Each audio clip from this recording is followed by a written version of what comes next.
The Vikings also have the league's leading tackler, safety Ty Outlaw. Tonight, he'll try to slow down Mike Redwine and the Pioneers of MidAmerica Nazarene. Quarterback Jeremy Males completes 61% of his passes, and his big target is 6'5" Kenny Junius, one of the league's premier receivers. All the tricks and the treats between the Pioneers and Vikings next on Metro Sports.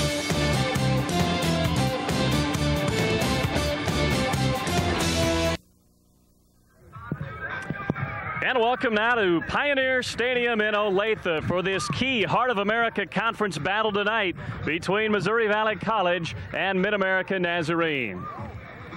And hi again, everybody. I'm Ben Boyle. Great to have you with us tonight. Missouri Valley College, they've ripped off 6 wins in a row. They sit atop the conference standings. This is a huge game tonight for MidAmerica Nazarene. As we take a look at those standings, they're 2 games back, tied for 3rd. So if they want any shot at all at the conference title, they need a victory tonight. Let's bring in my partner now, J.C. Pearson. J.C., both of these teams can move the football. MidAmerica, they like to do it through the air. That's exactly right, and they're led by the quarterback who is the leading quarterback in the conference, Jeremy Males, and boy does he have a guy to throw the ball to in big 6'5" tight end Kenny Junius. This guy has good speed, good hands, and can leap out of the world.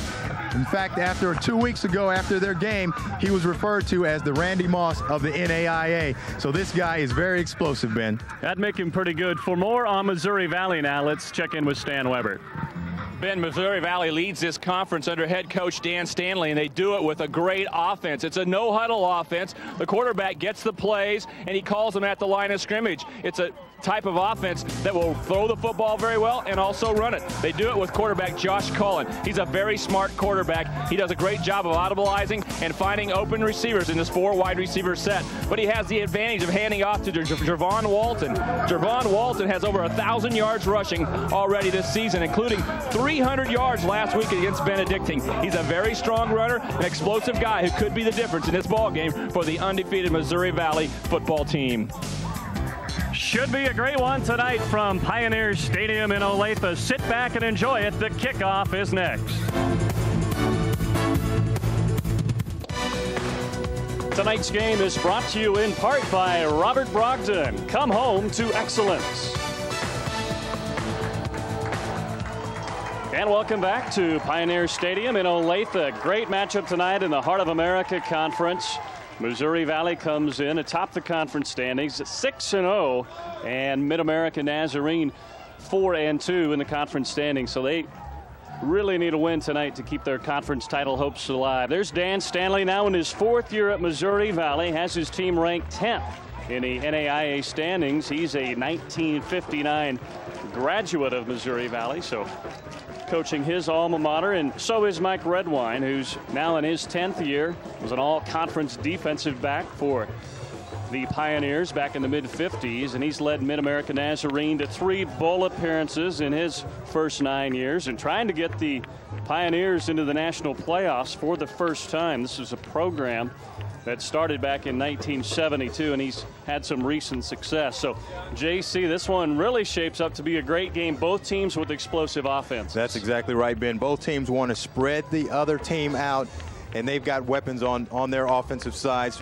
Obviously, for the Pioneers, they've got number 80, Kenny Junius, who is a great tight end and can really make some big plays. For Missouri Valley, they run that no-huddle offense, and they've got that big fullback, Walton, who's got over 1,000 yards already and can really make things happen. And they also got the great wide receiver out there who is actually leading the conference in yardage. After this weekend of play in the Heart of America Conference, there will be 2 more weeks. So Dan Stanley looking for his 7th win in a row tonight. They opened the season playing Northwestern Oklahoma, who at the time was ranked 2nd in the country. Lost that game to one of the premier programs in NAIA, and since they've ripped off 6 wins in a row, that includes a win over Missouri Rolla, a Division II team, which they beat 28-20. So Missouri Valley will kick it off here, and waiting deep for the Pioneers is Matt Essex.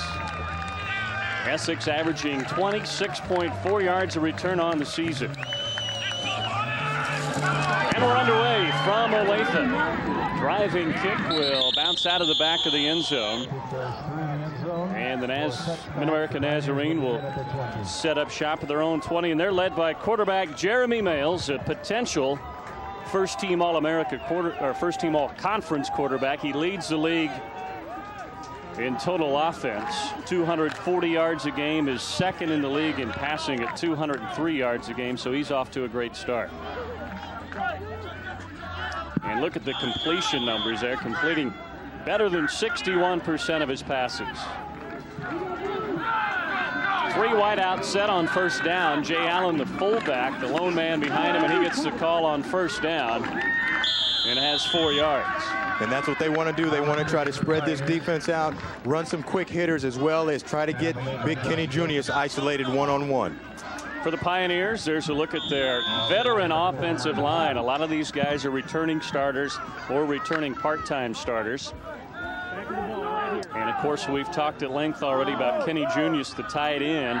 He's the leading receiver on this team. Also, Williford and Earls, excellent receivers in this package. And they swing it out to Mike Williams, the running back. Takes a big hit up near the 30. He's a yard shy of a first down. Defensively for the Vikings, they ranked 4th in the Heart of America, giving up about 360 yards on the season. Jeff White, the defensive tackle, leads the front 4. Pretty good linebackers led by Tim Washington, a junior from Marshall, Missouri. He leads the Heart of America with 9 sacks. And Ty Outlaw in the defensive secondary is the leading tackler in the league with 122 tackles. So big 3rd and 1 play here. And Allen gets the call, and it's going to be real close. May have got it on second effort. Allen at 5'9", 220. May have enough for the first down. We'll see. The Vikings are going to change up their defense. You can see right here, they're in an 8-man front right here, and they're stopping the run, and that's what they want to do. They got good penetration. It's going to be very close, and they gave them the first down, but very close. MidAmerica Nazarene, obviously offensively, they want to, as we talked about earlier, spread people out. But for defensively, for Missouri Valley, they want to put a lot of pressure on this quarterback. Comes the blitz. Males gets rid of it, and he's nailed. The has a complete out to Williford for a gain of 8 yards. Jason Williford, a senior out of Gainesville, Texas, his 15th reception on the year. He was brought down by Dustin Cox, the middle linebacker. And we just talked about them wanting to get a lot of pressure on Jeremy Males, and you can see the linebacker walk up right there. And watch the heat they get on Males right here with 58, Jason Marshall, and number 4, Marvin Hooker. They really brought the heat, and you can see that Males really took a hit that time, and that's what they want to do. They want to get him on the ground as much as possible. 2nd and 2 out of the eye. Here's the toss sweep to Williams. Looking for a block, didn't get it. Nice defensive play by Ty Outlaw, in the leading tackler in the conference. That's his 123rd stop of the season. And Ty Outlaw, being the free safety, he is the leader of this defense, and you can watch him come up. And now he's in the free safety position, but look at him right here. Does a great job of keeping outside leverage, meaning that his outside shoulder is always free, forcing the defender, the ball carrier, to turn inside, and makes a great play. He is a guy that's going to make a lot of plays, and a guy that offensively, they've got to get a man assigned to him to block him, or he's going to make a lot of tackles tonight. Another 3rd down opportunity coming up here. Delayed handoff. Williams has a hole, has a first down. The senior out of San Diego, California, who was first-team All-Conference a year ago, keeps the drive alive. Does a good job of getting through it. They're going to be coming right at you here. And watch Mike Williams. He's a tough running back. 5'8", 205, and he's tough to see in there among those linemen, and he just squirts through that hole. And here's another look, and you can see how wide they open this hole. You can see that right there, and a great job of fold blocking by the offside guard, number 77, Scott Campbell. 4 wideouts in this set. Quick drop, quick throw. Junius has it inside the 40. Big target over the middle, JC. Very big target, and that's what they want to do. They want to see how the Vikings are going to defend big Kenny Junius. And you can see right here, he just runs through the seam, and Males just finds him. They're running that zone defense, and when you're running zones, you can see there are huge seams in that zone.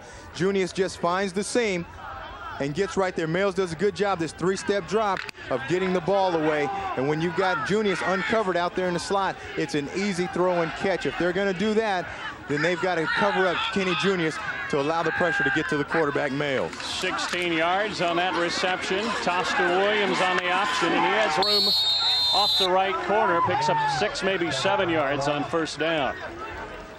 There's the numbers on Williams. Kind of a slow start, though, to his season. Last year was honorable mention All-American.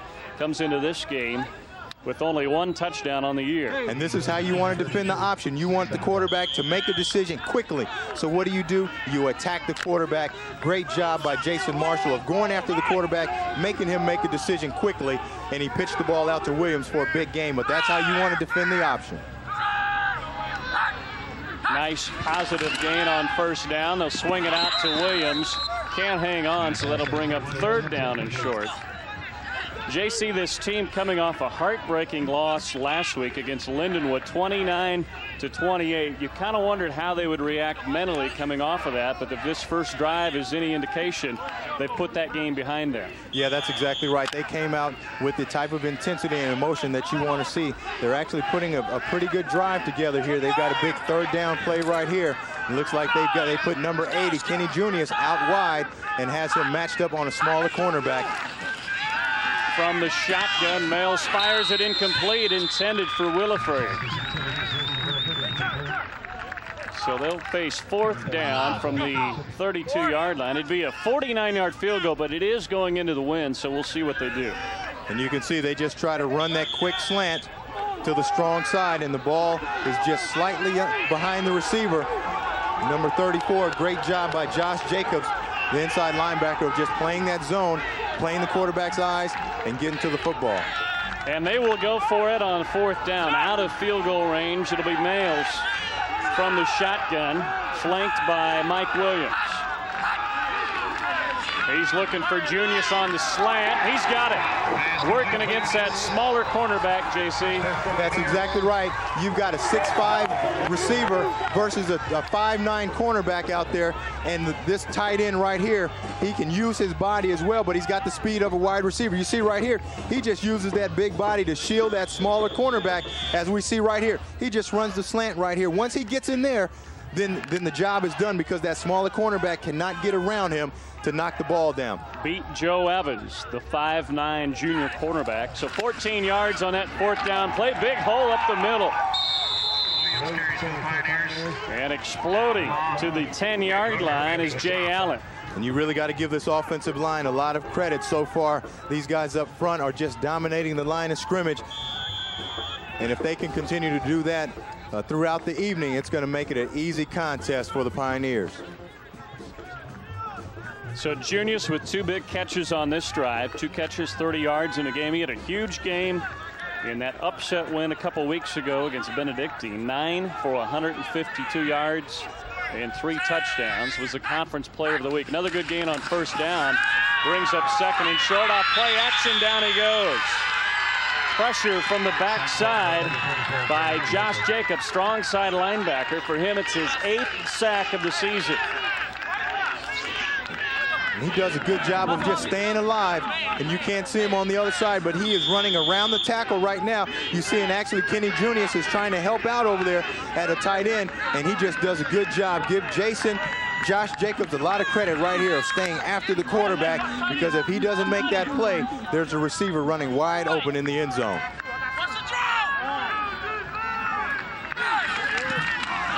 Delayed handoff. Williams nowhere to go. So inside 9 minutes left to go in the first quarter, and now they'll send on the place kicker, Jake Houchin, a junior from San Diego, as the drive stalls inside the red zone. The Vikings did a good job defensively when they got down in the red zone of bowing up and stopping this Pioneer offense. Give a lot of credit to the linebacker, Josh Jacobs, for coming up with a huge play. 32-yard attempt, blocked, and picked up by Missouri Valley. And he is gone. Ty Outlaw picks it up and runs it in for the score. And we said that he was the leader defensively. And not only is he the leading tackler in the conference, he shows also that he can make big plays on special teams by getting in there and not only blocking the field goal, but also picking it up and returning it for a big score. And you can see right here, he's just unblocked right there, and the ball actually hits him in the chest. Wow. Good job of staying after the football.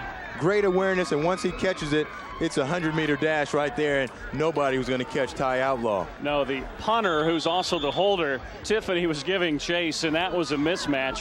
What a tailor-made bounce. He blocked it, and then it hit the holder, popped right up into his mitts.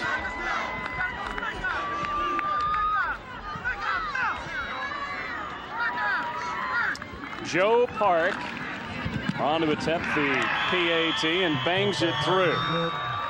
So how's that for a turnaround? An impressive march on the opening drive by the Pioneers, but a blocked field goal. And Mr. Outlaw takes it the distance.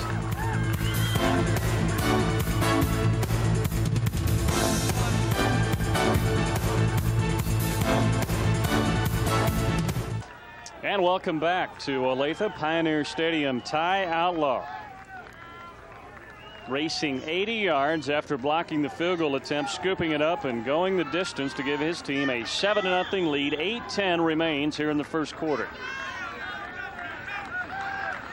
Outlaw, who leads the conference in tackles, also getting it done on special teams tonight, as Essex awaits deep and will take this one from his goal line. Good hole off the left side out to the 24. Well, there's the man who let Outlaw fly by him. And take a look at number 94, Jim Bob Timmons. He's got to block this inside gap because that's the MDM, the most dangerous man. Instead, he turns outside and just gives Ty Outlaw a free run right there. Look at that. He never touches him. You cannot do that with anyone, let alone a guy like Ty Outlaw, or the result is going to be the same thing each and every time, a blocked field goal. This drive will begin from the 24-yard line. The opening drive of the ball game began at the 20. They converted 2 third downs and a 4th down conversion, but had the field goal blocked. Williams not much up the middle that time, as Jason Marshall, backup defensive end, was there to make the stop after a gain of 2. And in talking to the Viking coaching staff in the pregame, they said that they're going to change up their fronts. They're going to line up in a 4-3. They're going to switch to a bear defense, and they're going to do some things to try to confuse this offensive line and get some pressure upfield. They want to be very aggressive and attacking at all times.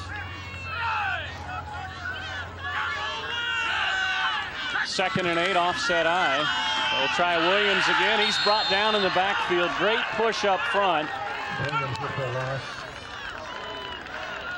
Marty Eaton, the defensive tackle, and on the stop. And that's exactly what they want to do. You can see them walking up a linebacker occasionally from time to time right before the snap, and that is to confuse the blocking scheme of the Pioneers, and they're doing a good job of it so far.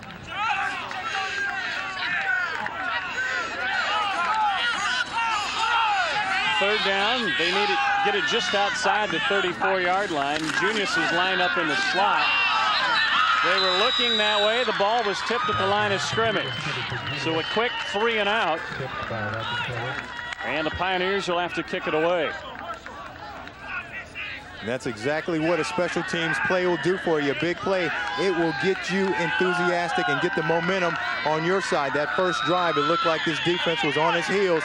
They come out with the big stop, block field goal for a touchdown, come out the second series, and it looks like a totally different defense. Mike Tiffany, the conference's leading punter, on to boot it away.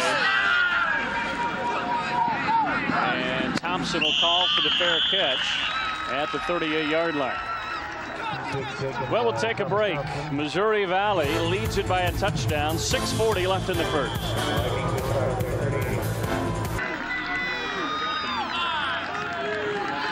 .640 left in the first, and we'll get a look at this no-huddle offense in Missouri Valley. And on the reverse, out near midfield, is Joe Crane, and this offense averages 400 yards of total offense a game, led by quarterback Josh Colin. He's 4th in the league in total offense. If he has a weakness, it's his completion percentage, 35.9%. So ideally for MidAmerica Nazarene, they would like to slow down this running game, force Colin to do it through the air. Off play action, he'll go to the air. Now he's going to tuck it away and run to the other side and gets a big block and is inside the 35.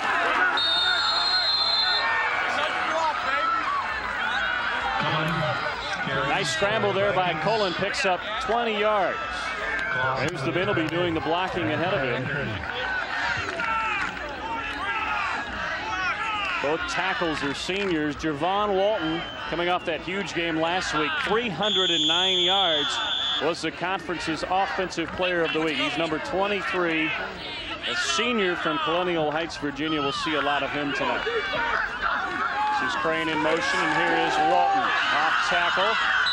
And he picks up 3, maybe 4 yards. Javon Walton at 225 is a load as we get a look at the defensive starters.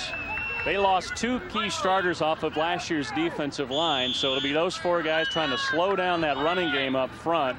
Good linebackers, Clausen and Quay, and Sam Riley is a returning first-team all-conference performer at strong safety. Here's Joe Crane straight ahead. He's 3 yards shy of a first down. With this wide open offense, the quarterback, Josh Cullen, he is the guy that makes it work. He is going to audibilize at the line of scrimmage on virtually every play versus what he sees the defense doing. And I tell you, without Cullen's smarts and instincts, this offense has no chance of working. And you can see right now he's doing a very good job of getting them rolling. Cullen is also the team's second leading rusher, 359 yards. This time it'll be John Brown, and a great play defensively on third down. Nate Quay, the senior out of Frederick, Maryland, drug him down. If he turned the corner, he had nothing but green in front of him. And Quay is a big play guy. And you can see right here he does a good job. And here's this offense, this wide open offense, change of direction and actually double reverse. And watch Quay on the outside, does a good job of keeping leverage, keeping that outside containment.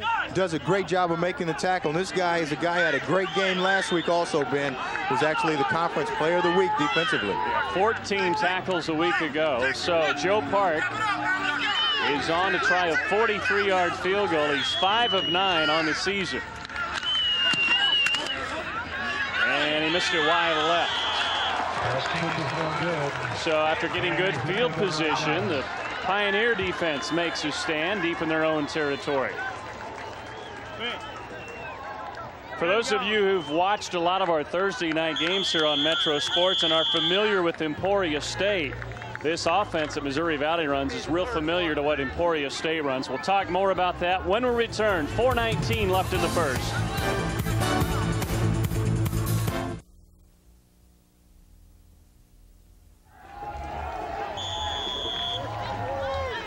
And welcome back. Ben Boyle, J.C. Pearson, and Stan Weber with you. 4:19 left to go here in the first. Our only score, an 80-yard blocked field goal return for a touchdown by Ty Outlaw. And MidAmerica takes over from their 25. Toss sweep to Williams.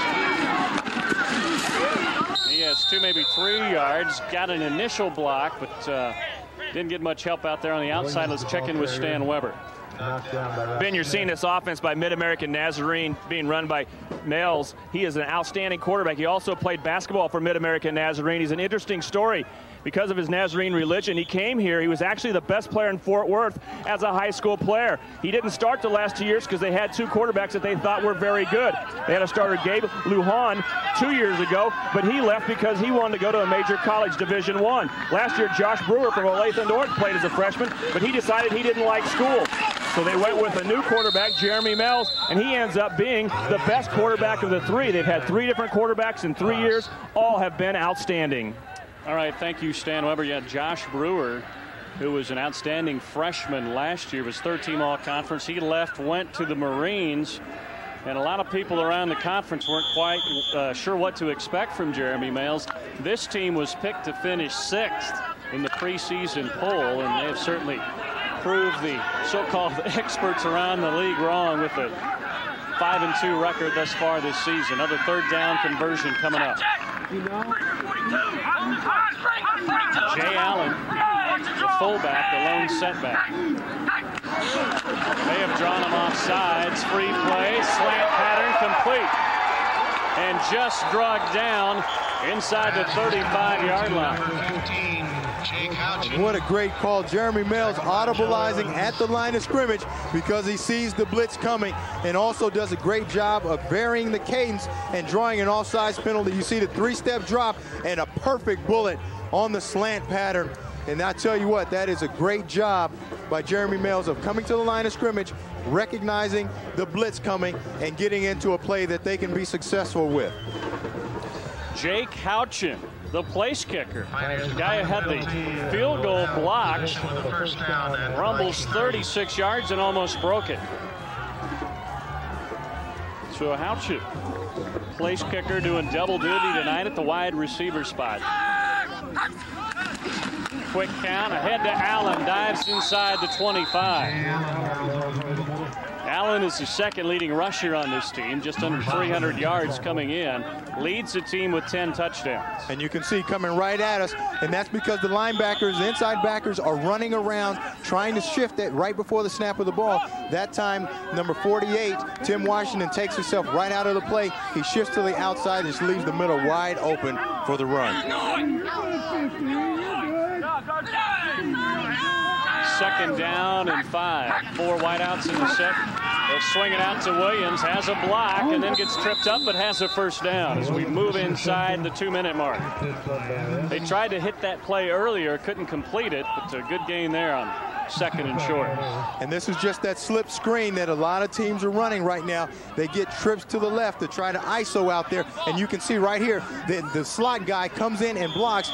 Actually the trips guy, the third guy in, just bows back, gets the ball. It's just another variation of a toss sweep and getting the ball outside quickly. Credit Jason Williford with that block. It's MidAmerica on the move again. Back to the air, broken up. Tim Washington, the weak side linebacker, is there to knock it down. And that's the only way you can stop those slant routes that MidAmerica Nazarene has been running all day, is to get those linebackers to drop under them. What you're going to start seeing is a lot of play action pass now to try to get those linebackers sucked up, so it opens up the throwing lanes on those slants. See what they do with Junius this time. It's Marvin Hooker, the strong safety, who's matched up with him, and Hooker, a much bigger player at 6'3", 200. They like to look for Junius when they're in the red zone. They also like to give it to that man, Jay Allen. Jay Allen carries for the Pioneers. And that's exactly what they want to do. They want to spread this defense out and then hit them up the middle with those powers and those quick hitters. Take a look at it. There's only one inside backer right here. You see, and watch him right here. He's dropping out thinking pass first, and look at the lead blocker. Comes right out on that backer. And I tell you, that's a great play by the Pioneers of isolating individual guys one-on-one. And you can see Males is just looking, surveying the defense, does a good job of audibilizing to that quick hitter in the middle. 3rd and 4. Males out of the shotgun, wants to set up a middle screen. Junius has it, and he has a first down to the 5-yard line. When in doubt, just throw the ball up to this guy, Kenny Junius. He actually started on the basketball team in junior college as well. So this guy has a lot of athletic ability. And what the coaches said in the pregame, Male sometimes doesn't make great throws. He just throws them up. And you can see right there, he just threw it up, and big Kenny Junius just goes up and gets it for a first down. Beat the strong safety, Marvin Hooker. His 3rd catch of the night, and they've got it 1st and goal. Trying to tie this ball game up. Allen, big hole, touchdown. His 11th touchdown of the season. When you're having success running the ball up the middle, don't go away from it. They've had success that entire drive, and they stick with it when they get to the end zone, and just power football right now. It just runs the ball straight into the end zone with Jay Allen. Allen leading the team in touchdowns. That's his 11th of the season, and what an impressive drive. After giving up the blocked field goal, their defense held inside the 30. They turn around and quickly march down the field as Houchin, who had the big reception on 3rd down, bangs in the PAT, and we're all tied.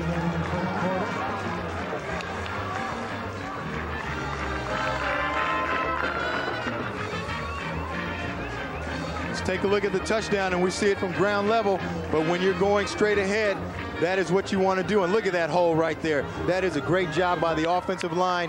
Abels and Papard on that right side right there. And look at that right there. Great job of a lead block also by Williams. And I tell you, whenever you're doing that up front, you're going to have a lot of success. And watch the hole right through the middle of the heart of that defense. And look at that right there. Just a great job and a great lead block by the fullback right there. Just makes it an easy route to the end zone for Jay Allen. There's a look at Jay Allen. 9 plays, 74 yards. And the key play, the pass to Jake Houchin, the place kicker of their all guys, makes the big catch on 3rd down to keep that drive moving. So Mike Redwine breathing a little bit easier here as his offense looks like it has come to play tonight. 2 impressive drives thus far.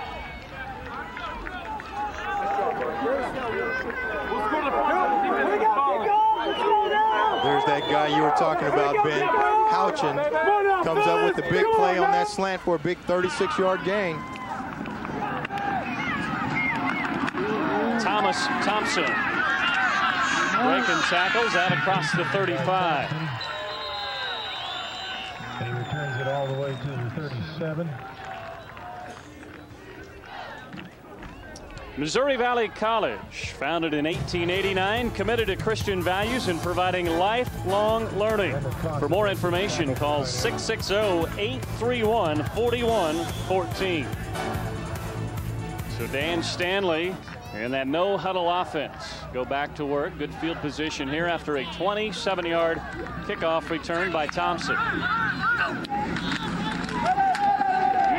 Hit immediately. Good play up front as they gave it to Walton. Kent Allison, the defensive end, 3rd team all-conference a year ago, in on the stop. And it may have been our final play of the first quarter. They'll let the clock run out, and we played 15 minutes here at Pioneer Stadium in Olathe. A lot of fireworks. Big block field goal return for a touchdown, and MidAmerica Nazarene, a couple of good drives by its offense. And welcome back. Start of the second quarter. Both teams with a touchdown in that first quarter, and Missouri Valley on 2nd down. They hit a slant pattern to Marion Clark, incomplete up near midfield. Clark leads the league in receiving yards, but they've yet to get him loose tonight. And they want to get some pressure on the quarterback, and you see they do that by blitzing outside. It's just a 3-step drop, but you can see it's a good job by number 26, Brent Edwards, of getting in the face of the quarterback. Defensively for the Pioneers, they've got some dilemmas. Do they bring in an extra defensive back or leave a linebacker in to stop the run? Play action. Cullen going deep over the middle for Martin, broken up by Rory Johnson. The freshman from Fort Worth was with him step for step. And he's saying, no, no, no. Don't bring that over here. Great job by Rory Johnson playing the football. He actually was beaten by a step by Marion Clark, but he doesn't panic, which is unusual for a freshman. You see right here, he does a good job of playing the football and gets his hands up and deflects the pass. Most defenders in that situation panic because they're beaten right there, and they play the receiver, which ends up in a pass interference. Give Rory Johnson a lot of credit for not panicking on that particular play. Tough assignment for the freshman, going up head-to-head against the league's leading receiver. Williams on the punt return out to the 32-yard line. Return of 9 yards, and MidAmerica Nazarene will take over when we return. We've got a timeout. We'll take one as well. 14:38 left in the second.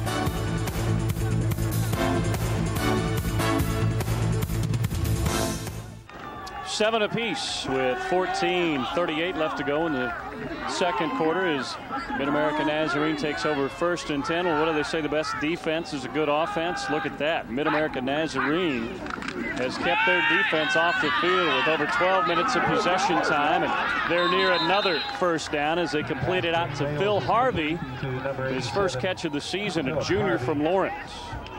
They're doing a good job of finding those seams in the zones. They know that the Vikings play a lot of zone defense, so they're going to just run people through the seams of those zone defenses. And you can see Phil Harvey just curls right there in the middle of that zone for a good gain. And watch the block right here. It always takes good blocking to give your quarterback time, and that's right there. Kenny Junius, the big tight end and the big receiver. He's normally the guy getting the ball, but he shows that he's an all-around guy and can block a little bit too, Ben. Yeah, blocking a pretty good player too, and Josh Jacobs, who had that big sack earlier. So nice job as they bring in the sticks for a measurement.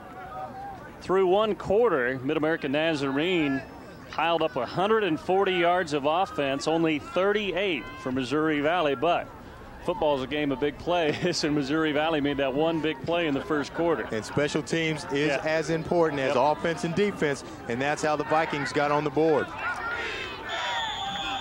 Second down and inches. 4 wideouts. Quarterback drawing a big hole for Males out near midfield. He can run as well.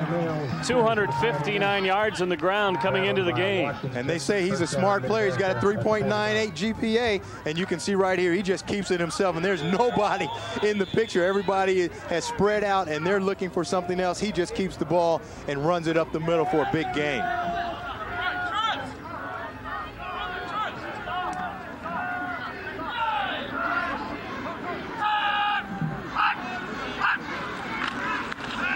This time he'll throw it. Looking sideline for Junius.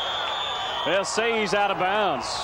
Made a great catch, but say he didn't get his foot down. We'll take a look. This is going to be close. Yeah, this is going to be close. It looks like he may just have drug his foot right in bounds, and we've got a flag also on the play.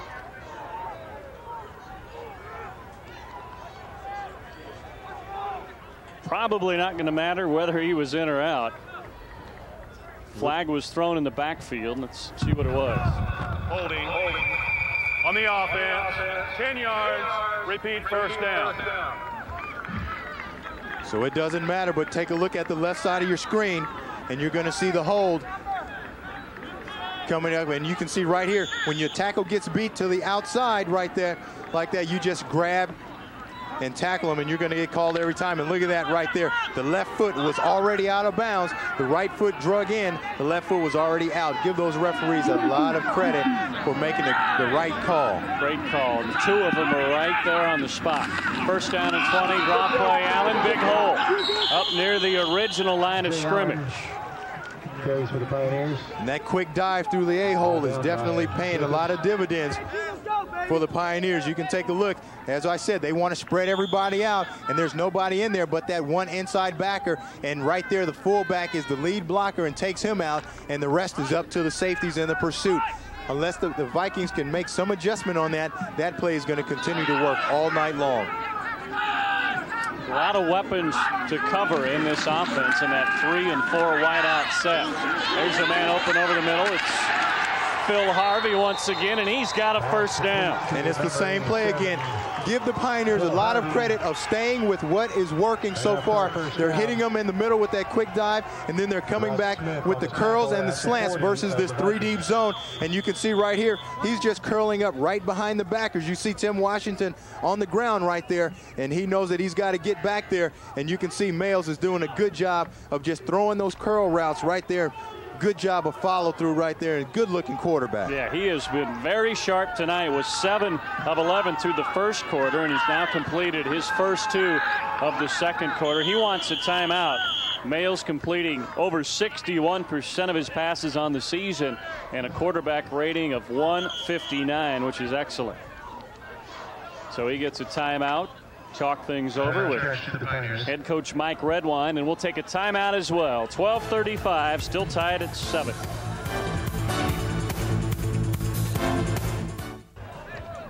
And welcome back. Ben Boyle, J.C. Pearson, Stan Weber with you as MidAmerica Nazarene putting together another nice drive.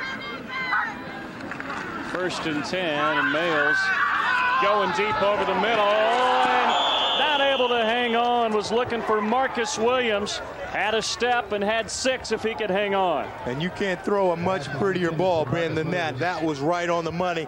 Hit Marcus Williams right in the hands, and he's got to come down with that catch. You see, he just splits the zones. Take a look at Males again. He just sets up and throws a perfect strike right here. Got hit in the face right there, which could have been a penalty. We see right here. that he is taking a lot of heat, and that's what the Vikings wanted to do. But take a look at that. Ooh. That ball has got to be caught right there by Marcus Williams. Had beaten Ty Outlaw, the outstanding free safety on the play. 2nd and 10. Mills flushed out of the pocket.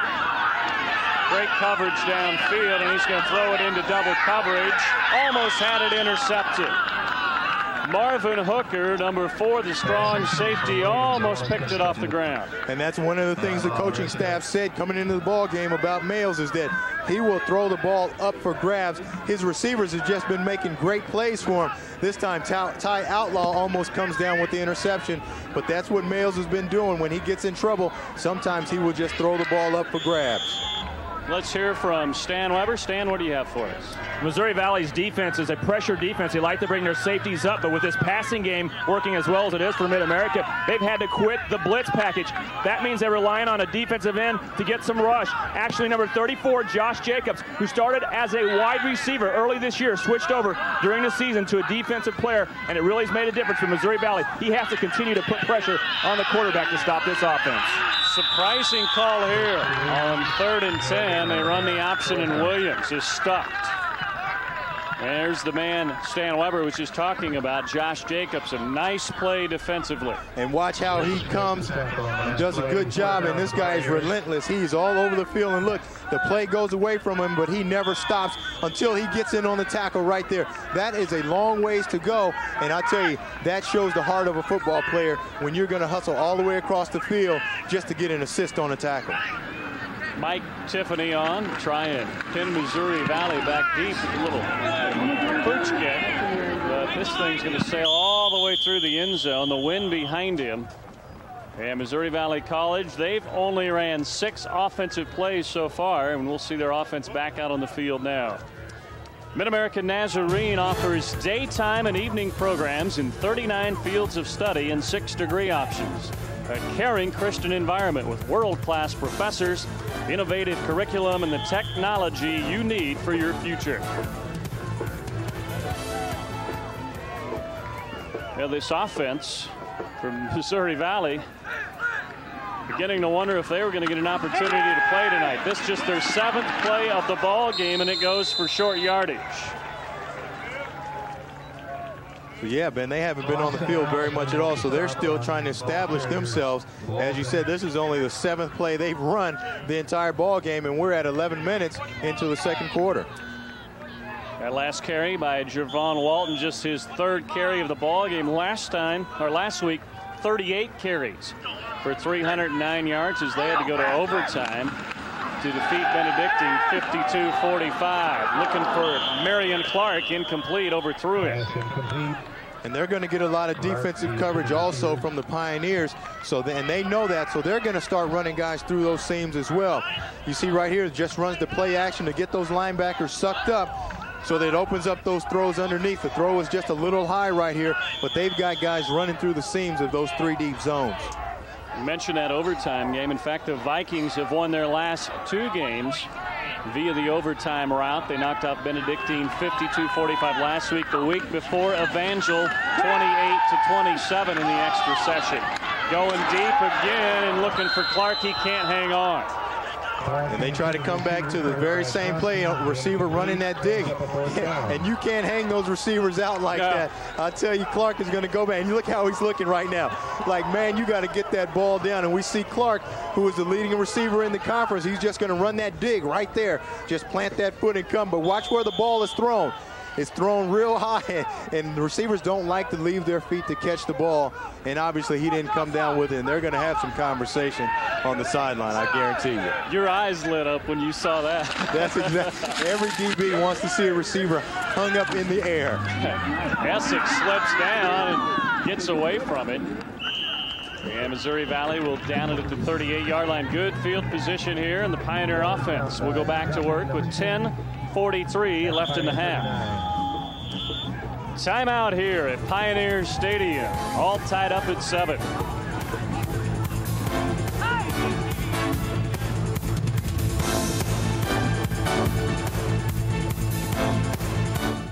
we're back at Pioneer Stadium. Ben Boyle, J.C. Pearson, and Stan Weber with you, MidAmerica Nazarene. will hand it to Jay Allen. Big hole up the middle, and JC, that play continues to be there. And that's about the 15th time they've run that play, and the Vikings have yet to stop it. And I'll tell you, it's the same thing every time. They spread them out. They've got the lead blocker right there. They trap the nose guard right there, and there is a fullback that is leading through there. And look at that. Big number 77 is leading through there. Give Scott Campbell a lot of credit. He is leading up through there, and whenever you get behind a 280-pound tackle, it's going to be hard to find Jay Allen. Campbell doing a nice job. Also the center, Dwayne Abels, the senior from Texas, has done a great job here in the first quarter and a half. Big hole off the left side, and watch out. Inside the 15-yard line goes Marvin Norris, a junior from Oceanside, California, and they're going to tack on a face mask penalty. From Oceanside, California. That's exactly where I'm from, Ben Boyle. Wow. That is a guy from my hometown. And it's a wonder that he comes up with a great run like that. But I tell you what, the guy that made that play work was number 32, Jay Allen, the guy who has been running the ball so well all night. And you see the face mask penalty. Jay Allen, the guy who is normally carrying the ball and doing a very good job, is the guy who leads and makes a very good block, as we'll see right here. Take a look at the bottom of your screen. You'll see Jay Allen right there. Number 32 does a great job of sealing the contained guy. And you'll see the face mask, good little step right there that they teach in Oceanside, and there's the face mask right there. And you thought all the talent was gone from Oceanside. And I thought it was all gone. Most of it was on the defensive side, but as you can see, Mike Norris has a say-so in that too. Nice little step. 34 yards on the run, plus the penalty, and they're inside the 10-yard line. First and goal, and they need 7 here. As well as they've played, they've got to be disappointed if the score remains tied. Got a man open, can't hang on. Keith Hill, the backup fullback, in on that play, and just couldn't stretch out far enough. This is just a good play, a rollout here. And number 4, Marvin Hooker, does a good job of staying underneath the wide receiver right there, making it a very difficult throw to make. And Mayles almost laid that ball in there, but Marvin Hooker did a good job of staying underneath the receivers, which is what you want to do in the red zone, to force the ball to go over you to be caught. Oh, Allen is drilled. Met immediately in the backfield by Marty Eaton. And that's how you stop that dive right there. You get a guy like Marty Eaton, that defensive tackle, shooting the gap and making a big play, and that's exactly what the Vikings have got to do against this play. We've been seeing it all day, but right now, this time it's different because Marty Eaton comes right through the hole, and you can see him right here. He just stunts right through there, and nobody blocks him and comes up with the big play, and that is how they have adjusted to try to stop that quick dive play. 3rd down and goal. Toss sweep. Williams looking for the end zone. Touchdown. So when they stop it in the middle, what do? You go around the end, flag down outside. Looks like it might be coming back. Hold the excitement for a moment. Let's see what the flag is. Holding, coming back. They'll have to do it again. It's interesting that they really haven't gone to Junius down in those goal line situations. That time they ran outside with Williams. Now they'll be faced with 3rd down and goal. Holding. 10-yard penalty. Repeat, 3rd down. They'll spot the ball at the 16. And this is a good area, as you said, where Junius becomes such a big factor, because with that 6'5" body, they can just throw it up on those fades and let him go get it.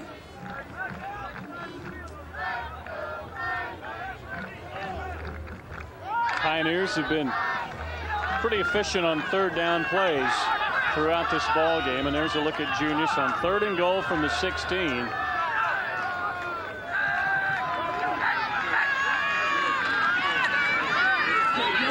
Mayles getting flushed out. He's got a man wide open. Williams, touchdown. Williams out of the backfield, snuck in there and was all alone. That's a good job by the Pioneers, running trips to the wide side of the field.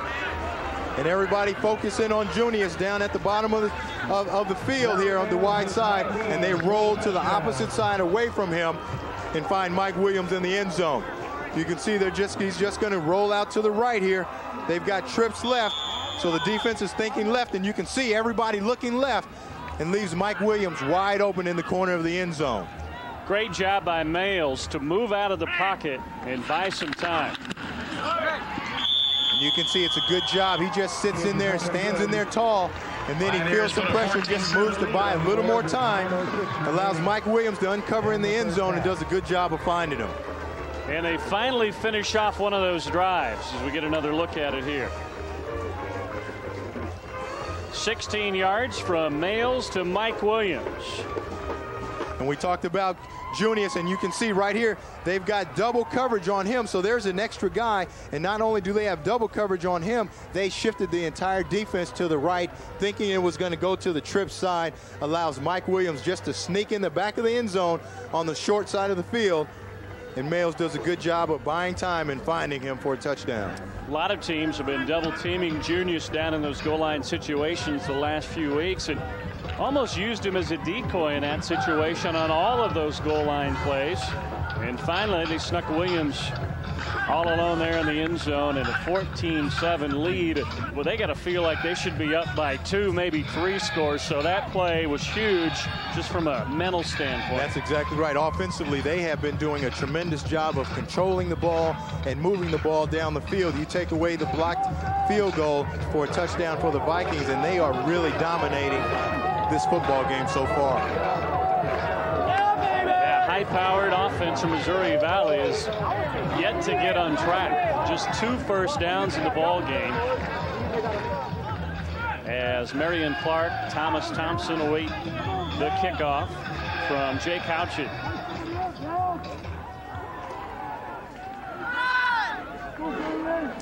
This Pioneer team can put up some points, averaging 37 points on the season. That's best in the league.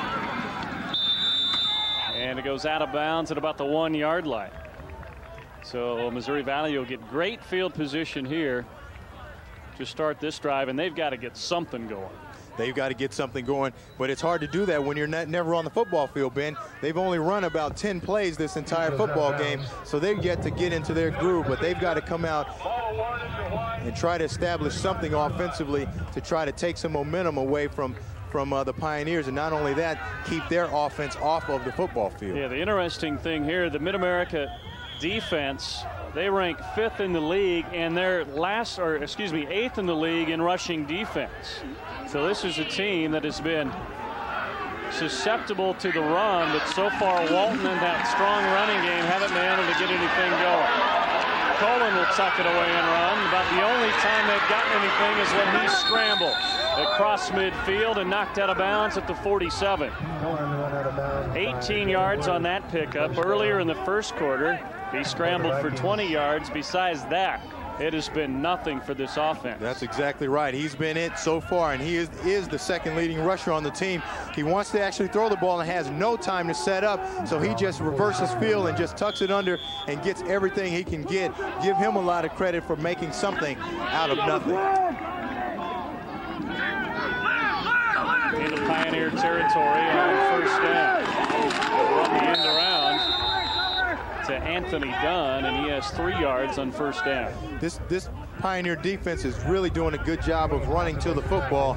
They are right now playing very disciplined and not confused by this wide open type of offense that the Vikings are using right now. And that's what you got to do against an offense like that, is be very, very disciplined. And that's what they're doing so far. Good look at Nate Quay, the reigning defensive player of the week in the Heart of America. Look at the total yards racked up already by the Pioneers. They roll off play action and overthrowing Anthony Dunn, who squirted it out of the backfield. And Colin's just been a little high on the 3 pass attempts here in this second quarter. And he's rolling to his left, which is hard to do for a right-handed quarterback. You see the receiver down there, Marion Clark, he's never out of his pattern. He's never looking for the football, so there's only one guy to throw to, and that's the back that is leaked out of the backfield, and the ball was just overthrown. When you're rolling to the left, you've got to give your quarterback a lot more options than just one guy. Yeah, let's go now! 288! Third down and long. Play action again. Too high, broken up. Brandon Clausen and Rory Johnson were both there as they again tried to get it to Marion Clark over the middle. Rory Johnson, you know I like that kind of play, Ben. Cornerback play. He does a great job of getting his hand in there and deflecting the ball. They run the play action here to try to get those linebackers sucked up again and run Marion Clark right there on that dig. As we take a look at Marion at the top of the screen again, and you can see he runs that dig, but Rory Johnson does a good job right there of getting that right hand around him and blocking the ball. That is a great play of defense by Rory Johnson. Yeah, the freshman has been impressive. Made two or three nice plays already this quarter. Driving punt, rolls out at the 1 yard line. Call it the 2. A great punt off of the foot of Robert Wallace, second leading punter in the conference.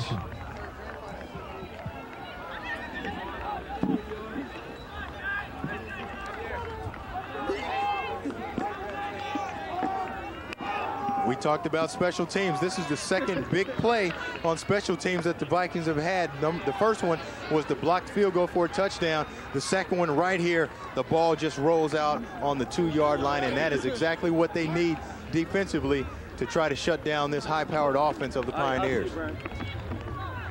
Mike Stanley hoping for a quick 3 and out by his defense here to try and get some good field position. And that's Jay Allen, powerful fullback, straight ahead for a few yards. Allen carries for the Pioneers. If they can get a good stop here, 3 and out, and force a punt, they can get the ball back for their offense in great field position. And that's what special teams can do for you. It can change field position and momentum for you, because you always want your offense to be playing on the short field and force them to go on the long field like they are now for 98 yards and a touchdown. Reached the midway point of the second quarter. 3 wideouts into set this time.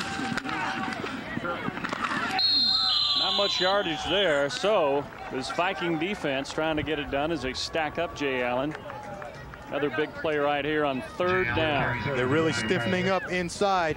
They've been hurt inside quite a bit, and you see they're shooting down and stemming inside, and they do a great job right here of stopping Jay Allen. If they can get another big stop here on 3rd down, as we talked about earlier, they can get the ball back in great field position for their offense. Josh Jacobs called his name a lot tonight. It was in on that tackle on Allen. So 3rd down, they need the 12 yard line.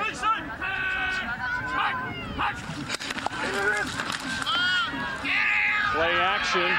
Mail's got some heat. Has it complete to the 18. Junius was there to make the reception. His 4th of the night, a 14-yard pickup, a 1st down, but he is slow to get up. Took a pretty good pop, but able to hang on. And did a good job. We'll take a look at Mails on the rollout right here. Not much of a play action fake, but he runs to buy time to allow Junius and the other receivers to uncover. And you see he does a good job of continuing his route, running across the football field away from that zone coverage. That's what you want to do. Whenever you see that, you want to try to run away. Give your quarterback a target, and he is a big target at that. Looks like he probably got the wind knocked out of him, but anytime you get a guy 6'5" and 225, 230 that can run like that, it's a big target for you. And an important 1st down to get them off their own goal line. Keep the clock rolling here as they swing it out to Marvin Norris. He's tripped up. Tim Washington, the weak side linebacker. They're making a nice stop on Marvin Norris. A little quarterback comparison, and Mail's certainly getting the better of that battle tonight. Right now, there is no comparison. No. Mails is doing a tremendous job, and Cullen is really struggling so far to get on track at 0 for 6. And either he's in deep concentration, that's some of that Zen meditation or something over there that he's doing, Ben, but whatever he's doing over there, you can guarantee that he's not happy with their performance in the first half. He looks bored. He hasn't been in action much. He's been watching too much of his defense chase this guy. Mails around all night. He scrambles for 2, maybe 3 yards. And I tell you what, Ben, this is a designed run all the way. He runs the ball up in there. It's going to be a quarterback draw. There's nothing there, so he just reverses field. Looks like a pass. You see right here, this is a designed quarterback draw right here, and there's nothing there. So what does he do? He's going to try to throw the ball. There's nobody downfield, so he just turns and tries to run. He's faking like he's going to throw the ball and just gets whatever he can out of it. But there's absolutely nobody downfield looking for the ball because it's a designed run. So this Viking defense has got to be getting frustrated because so many times they've had MidAmerica 3rd and long, yet to see Nails get something done and keep the drive moving. Now he gets some heat, throws it up for grabs, interception, Ty Outlaw. And he'll take it to the 6-yard line. Bad decision that time by Nails. Bad decision. That's what you don't want to have Nails do, is try to do too much. He actually had number 22, Mike Williams, wide open on the screen at the bottom of the field. And you can see he looks to the left right here, and the screen's wide open, but he wants the curl to uncover downfield. It doesn't, so he has to try to scramble around. And you never want to throw the ball when you're in the grasp right here. And you can see Jacobs right here coming all the way, never gives up, fights off the tackle, gets in there and forces the bad throw to Ty Outlaw. And that's exactly what the Vikings needed, a big play on defense to get back into this ball game. Second pick of the season for Outlaw, and the second big play of the game as Walton takes it in for the score. Right there, turnovers and special teams are two things that can hurt a ball club tremendously. We saw the field goal blocked for a touchdown, and now a big interception return that sets up an easy touchdown for the Vikings as well. And now they've got 2 scores on the board as well. Javon Walton, his 17th touchdown of the season. And Dan Stanley just an extra point away from tying this up with 4:22 left to go. He has seen his team dominated, but 2 big-time plays by Ty Outlaw. And they've tied it up. Park adds the extra point, and we're tied at 14 with 4:22 left here in the second quarter. Ty Outlaw has been the best offensive player the Vikings have had. Even though he is the free safety, he's the best offensive player they've had all night in having a hand in both of their touchdowns.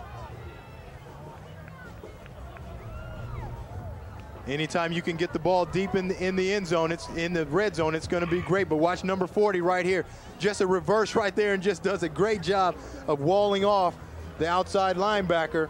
And that's all a big guy like Javon Walton needs, is just a little crack, and that big 225-pound frame with good speed is going to get through there every time.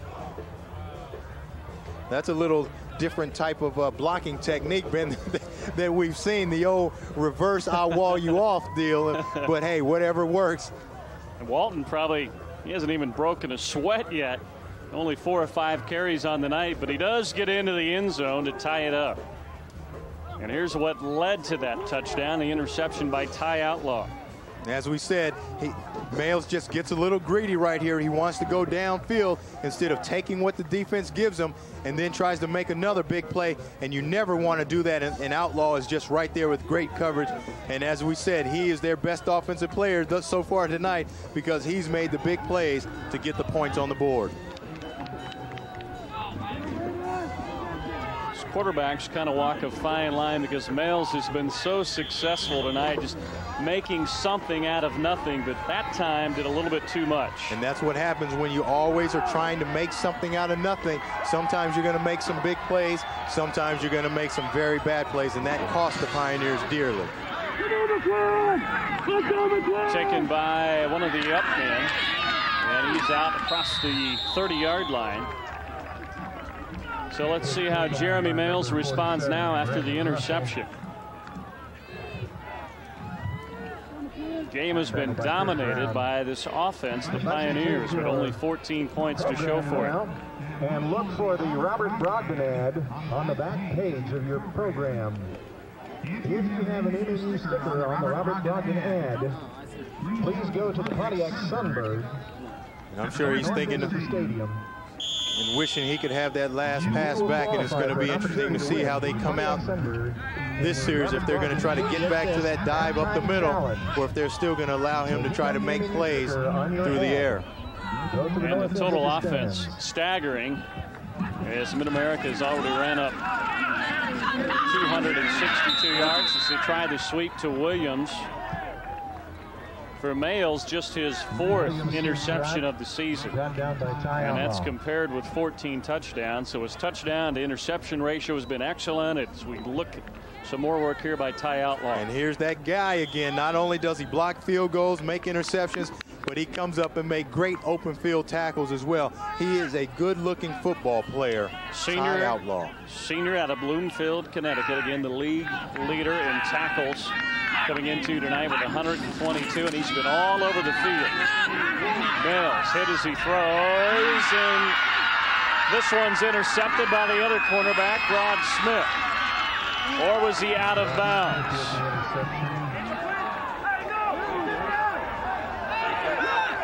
Mills threw another one up for grabs, got hit as he threw, and Smith, the cornerback, was there to. And this is why they wanted to get pressure on him. And you see these guys coming again. And number 34, Jacobs, he's everywhere, and he does a good job of getting pressure, forcing him to throw the ball up for grabs again.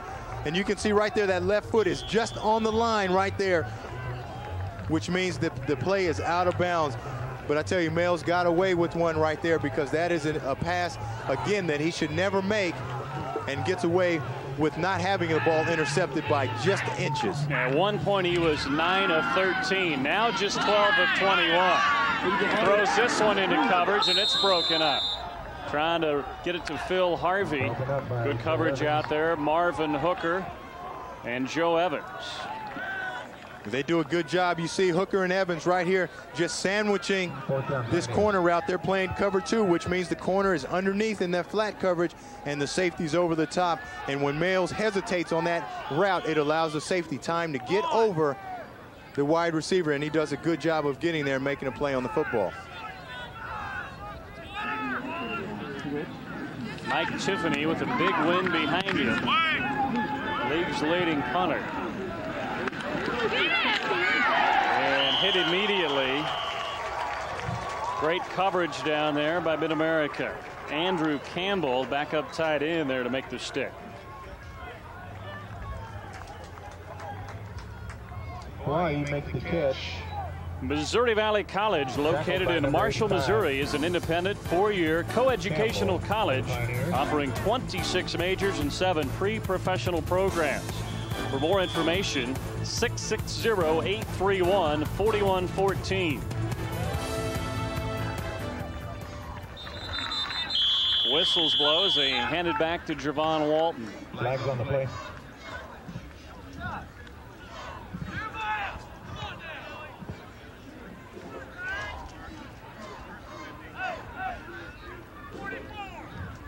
Dead ball foul. False start on the offense. 5-yard penalty. Repeat first down.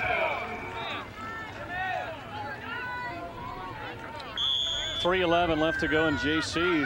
Vikings plenty of time here to march down the field and maybe even take a lead going into halftime, which would be almost a miracle. They've been dominated throughout this game. They throw it up for grabs, and your man Rory Johnson with great coverage again. And he's letting them know over there too that, hey, I told you the first time, don't come over here, look at him. And that's what you want to see from a cornerback. Cornerback has got to have all the confidence in the world, because he's out there on that island. And you see, Rory does a good job of playing the football. This is the 3rd time we've seen that he has made a great play on the football. And that's what you want to see out of a cornerback, a guy who does not panic when the ball comes his way. You look across to the other side of the field on defense. The other cornerback, Grant Dowd, is a senior. So they're trying to pick on the freshman as Dunn gets hammered in the backfield that time on 2nd down. But you figure they had pinpointed that matchup. They've got Marion Clark, the league's leading receiver, working against a freshman. They've come in figuring they're going to take advantage of that. Well, Rory Johnson has done the job and then some tonight. He's definitely done the job. And one of the dilemmas coming in for the Pioneers was, do they take out a linebacker or an interior lineman, bring in an extra DB for this wide open offense and sacrifice size for speed? But they have not done that yet. They've been able to handle this offense without bringing in that extra DB so far. With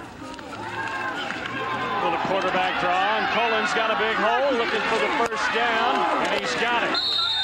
Great call on 3rd and long, and Cullen scrambles his way up to the 37-yard line as we move near the 2-minute mark. Vikings have a first down. And this is just a design draw, but watch number 44 as the play develops. This is just a quarterback draw, and watch him right here. He reads the draw, but he doesn't stay outside. He stays inside, which allows the quarterback, Cullen, to get outside. If he stays outside and keeps that outside leverage, it forces Cullen to turn the ball inside, and the pursuit can make the play. Cullen picks up 19 yards, slipping by Brandon Cross in the middle linebacker. Little halfback pass, and there's your guy again, Rory Johnson, as they pitched it to Dunn, who has completed 6 passes on the year, but Rory Johnson didn't bite. They're trying everything they can to beat this freshman, and he's having no parts of it. And take a look at him again. He plays the football. He doesn't panic. He plays the football right there, goes up, keeps his offhand off of the wide receiver so he doesn't get a penalty. And look at him right there. No. It's not happening over here, man. Try the other side. You better take that somewhere else because it's not happening. 2nd down and 10. Play action. Walton stays in the block. And they flip it out to Clark, and he can't hang on, and he's getting frustrated and starting to show. And you would think, like as you said, Ben, that Clark is the conference's leading receiver, and he's got a freshman over there. And look at him. The frustration is starting to show. He has yet to do anything over there on Rory Johnson. His numbers on the season, 782 yards on 33 catches. That's an astounding average, 23.7 yards a catch, and leads the league with 10 touchdown receptions. He's been shut out so far tonight by Rory Johnson, the freshman. 3rd down and 10, inside 2 minutes as Dunn comes in motion. They're going to try Johnson again, and good coverage. They overthrow him, and here comes the penalty. Johnson may have been hooked up a little too close that time. And they got him, but that's one of the hazards of playing cornerback. You can make some great plays, and then every now and then you're going to get caught. But that's something that Rory Johnson has got to just let it go and put it out of his mind. But as we take a look at the ISO right here, Clark is just going to run an up right here. He's going to run a go. Rory Johnson right there gets his hands on him, and they're going to call that every time because you cannot hit the receiver downfield. He does a good job of getting his head around, but you see that left arm right there was prohibiting Clark from getting downfield. So mark that play down with 1:43 left to go on 3rd and 10, the pass interference play. Holding defense, 10-yard penalty, automatic first down. And the automatic first down will move the ball near midfield. As a concerned, Coach Redwine looks on. With the penalty, the Vikings have a first down at their own 45.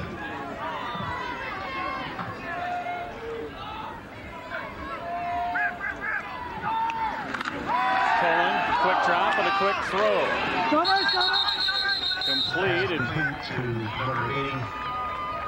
forced out of bounds was number 80. That's Rob Hardy.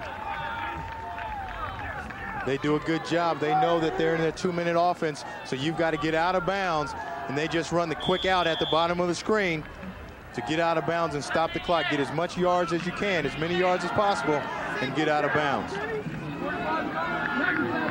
4 wideouts in the set this time. They'll try the quarterback draw, but it goes nowhere. Rushing in there, Jim Bob Timmons, senior out of Rogers, Arkansas. And does a good job playing the football on that designed quarterback draw And Jim Bob, as we saw, was the guy on that field goal that didn't keep inside leverage on that, and he comes back and makes a big play at the end of the first half. Redeeming himself there, but the Vikings still with 3rd and 5 as we move toward a minute.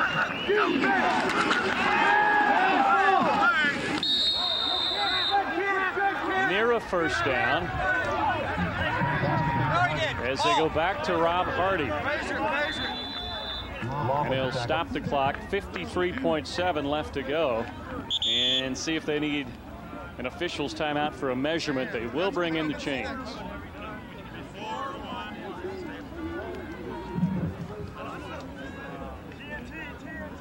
Doing a good job in their 2-minute offense of getting their receivers either out of bounds or hoping to get the first down and stop the clock. That time they may have just gotten enough yardage to get the first down and stop the clock.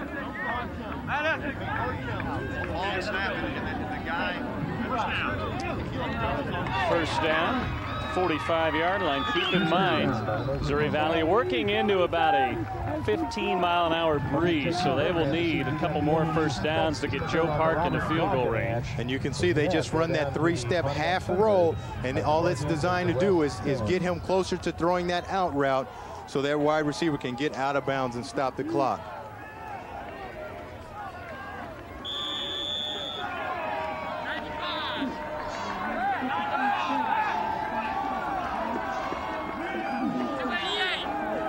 They've got plenty of time here, inside a minute, still working with 3 timeouts. Walton is set back as Colin rolls and goes deep. Into triple coverage, it's broken up, probably should have been intercepted. That's Jerome Long running into a couple of his teammates back there. And there's everybody around that football.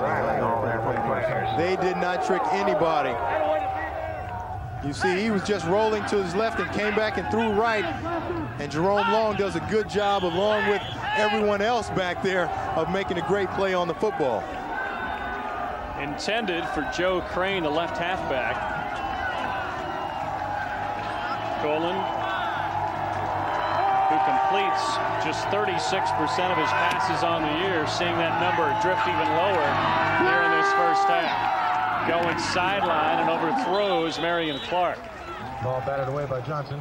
You can see Rory Johnson is still doing a tremendous job over there on Marion Clark, and those guys are just not in sync right now. No. Cullen and Clark actually ran the stop, and Cullen thought he was going to keep going up the field and just threw the ball over. Those guys right now are not on the same page.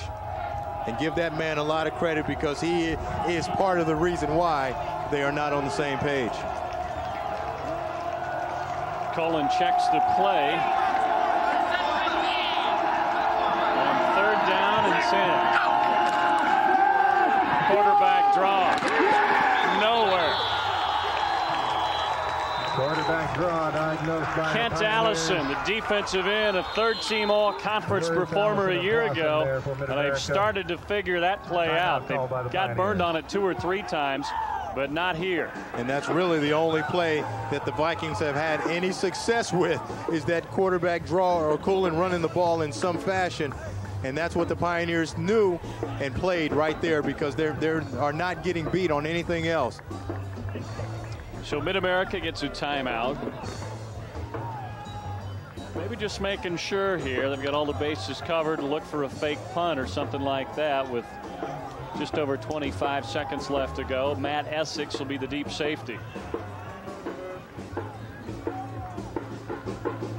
And they're not going to have anybody deep. They just want to make sure that there's nothing tricky going on here with any fakes with 25 seconds left. Was charged to White. Please reset the game clock to 27 seconds. They're going to reset the game clock to 27 seconds. Robert Wallace, the punter, is on.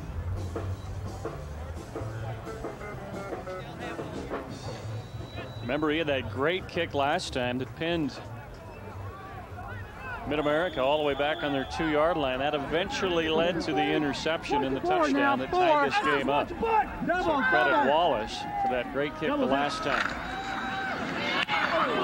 going to angle another one toward that Coffin corner and gets this one to die inside the 10-yard line.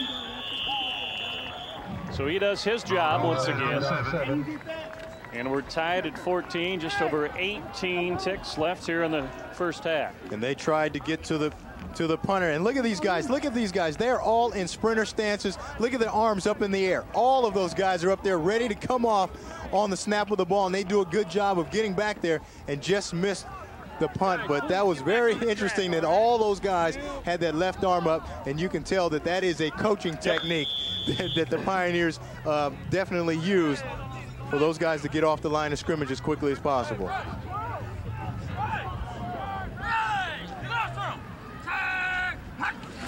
So Jeremy Males will kneel down, and that should be our final play of the first half. So number 17, MidAmerica Nazarene, has dominated the first half, but number 10, Missouri Valley, with two big plays by Ty Outlaw, able to return a blocked field goal for a touchdown and get an interception from Outlaw to set up another touchdown.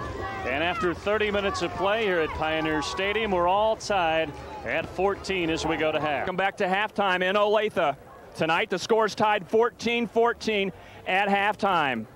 Hi, I'm Stan Weber, and I'm down here with Dr. Richard Spindle, the president of MidAmerica Nazarene, the campus we're on tonight, and close to Pioneer Stadium, there is a giant 70,000 square foot building, the Cook Center. I spent some time over the day. What a beautiful place for athletics, for academics. Tell us about this new building. We're very proud of this new facility. It is 70,000 square feet, and it houses our nursing department and our physical education department.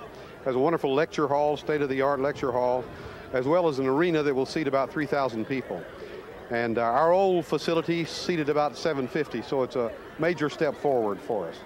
Well, around here in Olathe, the Kansas City metropolitan area continues to grow toward you. And talk about the advantages of having the metropolitan area right here in Kansas City and the exposure that television can give your university. Well, I think it's very helpful to be close to a big city like this, and we're very appreciative of Metro Sports coming out tonight. First time this has ever happened to us. So for a college our size, this is pretty crucial and pretty important. Well, you are the Nazarene College. The Church of the Nazarene is obviously associated with us. Tell us about that relationship and how that helps, because I know a lot of kids, and for instance, your quarterback came from Fort Worth because of religion. We have 8 liberal arts colleges like ours spotted around the country geographically. And we serve the North Central region, which is the Great Plains. And started here 30 years ago. We were about the only thing this side of I-35 in Olathe. And now it's grown all the way around us and enclosed. It's a great relationship. Okay, I want to ask you about another thing. There's been a recent announcement about Avila College here in Kansas City also becoming a part of the conference in the next school year. Are you looking forward to that type of relationship and rivalry with another local school? Yes, we really are. Avila is a good college, been here a long time, and they're going to begin football, I think, in the year 2000, 2001, and will join our conference. It'll be another school on this side of the state for us to play. So we look forward to that. Okay, and we look forward to a great second half. Thanks for spending some time with us here at halftime tonight. You're very welcome. Thank you. It is halftime. Stay tuned for more halftime action as tonight's ball game is tied 14-14, MidAmerica Nazarene and Missouri Valley. Stay tuned for more action right here on Metro Sports. Time in Olathe tied at 14, and Stan Weber has Mike Redwine. Yes, I'm down here with Coach Mike Redwine. Your offense played so well, but you made a few mistakes. You're in a tie ball game. Oh, boy, we are. It's kind of reduced down to a 30-minute game now, so this makes it really interesting. And, you know, we talked right before the game where we thought, man, this thing may be close. You know, look statistically, and certainly it could be. And we're in a ball game right now. And I tell you what, if we can eliminate those few mistakes, I like our chance in the second half. I know you're a defensive guy. You love that side of the ball. So far, you've just stuffed their running back. How can you continue to do that? Well, I don't know. You know, there's such a big play offense. I don't think you can rest on a single play. Unfortunately, you know, we did give their quarterback some long runs. That could have set up some nice field position there late in the second quarter. Hopefully, we'll be able to contain them for another half. Okay, good luck in the second half. Thanks for spending some time with us. Thank you. Okay, Ben, back to you. Tied at 14, halftime in Olathe. Back to look at some stats and the third quarter after this. We're underway. This is Thomas Thompson from his 10-yard line. Drilled at the 22. And we'll see if this Viking offense can get untracked. They ran just 27 plays in that first half compared to 49 for MidAmerica.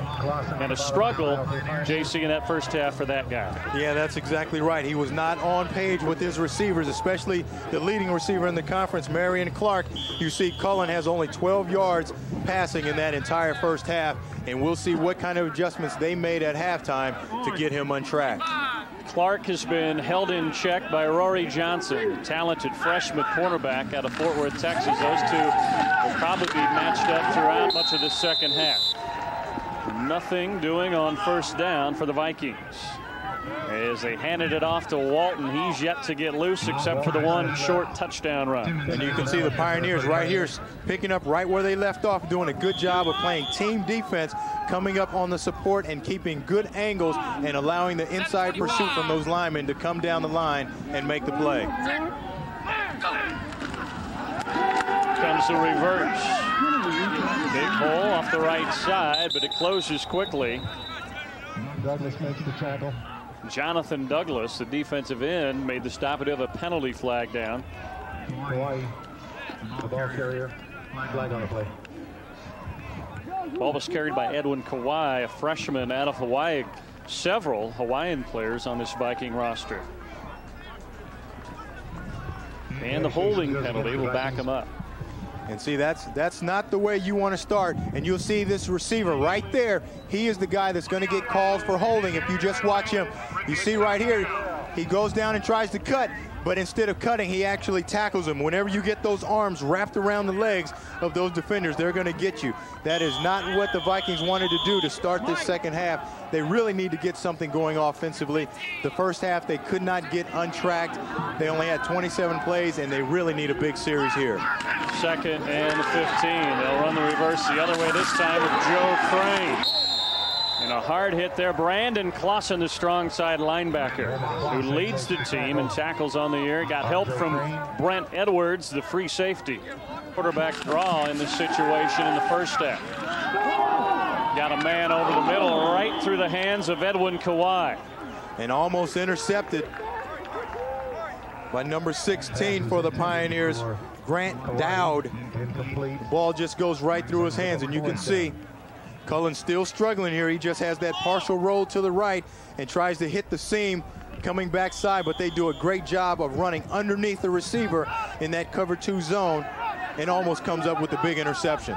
Vikings still don't quite have a feel for how they want to attack that defense. This is an outstanding rushing team, but they haven't been able to get the running game going, and Cullen has been off target. And look at the bounce on this kick by Robert Wallace. Rolls inside the 15-yard line, and MidAmerica will be backed up for their first possession of this third quarter. We'll take a timeout. 13:09 left in the third. It's a good one, tied at 14.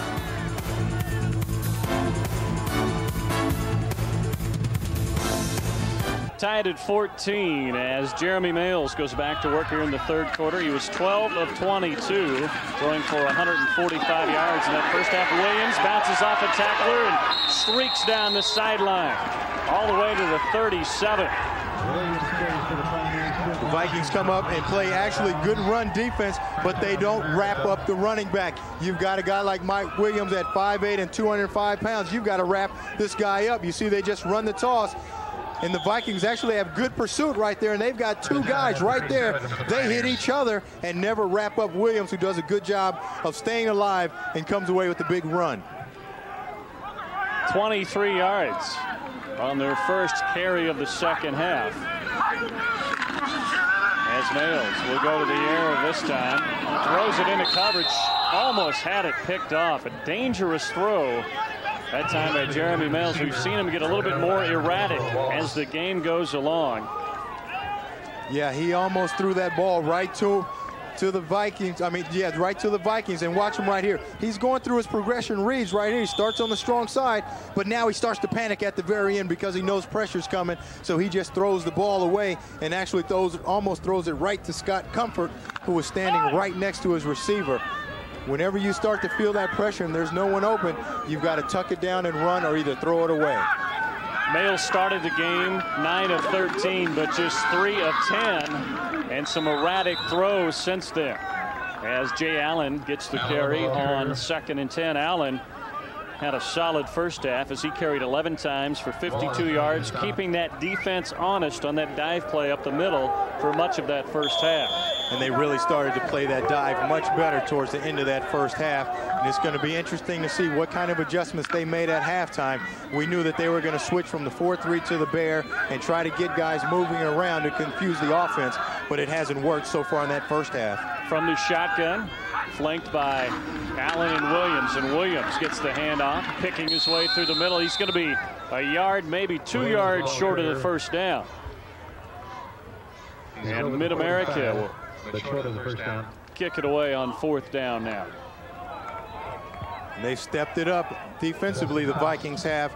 Jason Marshall getting upfield with good penetration in the backfield, along with Ty Outlaw. That guy's all over the football field, but they do a good job of getting penetration up the field and stopping the Pioneers short of that first down. The 23-yard run, though, by Williams gets them off of their own end zone and gives them some field position to work with here, but a bad kick by Tiffany. This one goes right up in the air, and the sand wedge backs up to the 42-yard line. So a bad kick by Tiffany, whereas it looked like they were possibly going to be able to pin Missouri Valley back deep. They've got great field position now.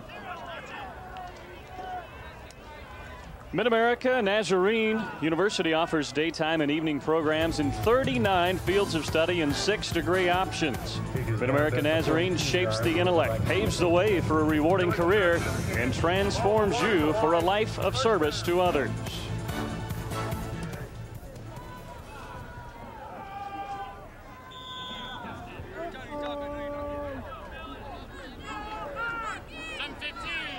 Four wideouts in the set here for Josh Colin. See if he can get untracked. Here's Walton up the middle. He's got 3 defenders hanging on him after a 2-yard gain. They've done a great job on him. 94, Timmons was in there, along with 44, Clausen. Walton, who rushed for 309 yards last week, has been held under 20 so far tonight. But watch how they gang tackle up front. You see right here, not 1 tackler, not 2, not 3, but 4, 5, 6 guys on the ball carrier. That's a good job of team defense by the Pioneers, and that's what they need to slow these guys down. Play action, Kohler. Can he complete it? No. Good hit out there. Nate Quay, the weak side linebacker, had the hit on Joe Crane trying to get loose out of that slot position, so that'll bring up 3rd and long. And that's not a situation that the Vikings want to be in. If Cullen can just get anything established and get them in 3rd and shorts, it's going to help their offense tremendously. But right now they are not really in sync with one another anywhere. When a receiver's open, Cullen is throwing the ball a little behind him or a little low or high. And when a receiver's not open, obviously there's nowhere to throw the ball. Crowd on its feet. They need the 47-yard line of the Pioneers. Got some heat going over the middle. It's got it complete. First down inside the 40. Anthony Dunn, the slot receiver, hauls it in. The sophomore, his 39th reception of the season. And they needed that in a bad way. It didn't look good, but it doesn't matter how it looked. It was very productive for them, and you can see the pressure's coming. He doesn't have a lot of time to throw the ball. Look right here. And that is exactly what the Pioneers want to do, is get after him. That is really an errant throw, because you can't throw the ball perfectly when you've got a guy hanging on you. It just so happens that Anthony Dunn happened to be there to catch the ball. Dunn in motion. They fake it to him. Little bootleg play, throwing right into the chest of the defender. Now some extracurricular activity breaks out here. Brent Edwards, the free safety, almost picked it off. And look at the line right here. These guys can't get out. You see, he's supposed to have 71 out in front of him, Kent Smith, but he gets stuck in the backfield because of the penetration by the defense and can't get out in front of the quarterback on that boot. They want that guard to get out there to buy some time for the quarterback, and that's what forced the errant throw. It was Jeremiah Troutman, 79, with the maybe late hit on Edwards. A little inside handoff this time to Joe Crane inside the 35. And they'll be faced with 3rd down and 5 to keep this drive moving. And that's a situation that they'd much rather be in than 3rd and long. But Marion Clark, the leading receiver in the conference, has been very quiet tonight. They tried him a lot in the first half against Rory Johnson, and Rory held up very well, and it looks like they may now be trying to go away from that matchup to somewhere else. Johnson right in his face, and they come to Clark, and guess what? Johnson breaks it up again. And they come right back to him on that slant, which is an easy throw when Clark gets inside of Johnson. That's an easy throw for Cullen to make. Clark has got to catch that ball and not allow Johnson to come around and strip him. He's got to use that big body of his. You can see it's just a 3-step drop, and right there he's got to make that catch. He's got to use his body, all 6'2" and 180 of it. You see right here, does a good job of getting off the bump, but he's got to make that catch. And what happens when a DB is all over you all night long, sometimes the easy catches get hard, Ben. And the punt trickles into the end zone, so a touchback. So this MidAmerica defense holds once again. Another big play by the freshman Rory Johnson, and Dan Stanley looking on as his team tied at 14, 9:43 left to go. Mike Redwine impressed with the play of his freshman. Back, 9:43 left in the 3rd. MidAmerica takes over, and Jeremy Mail's going to air it out. Just out of the outstretched hands of Jason Williford. Out of step at midfield.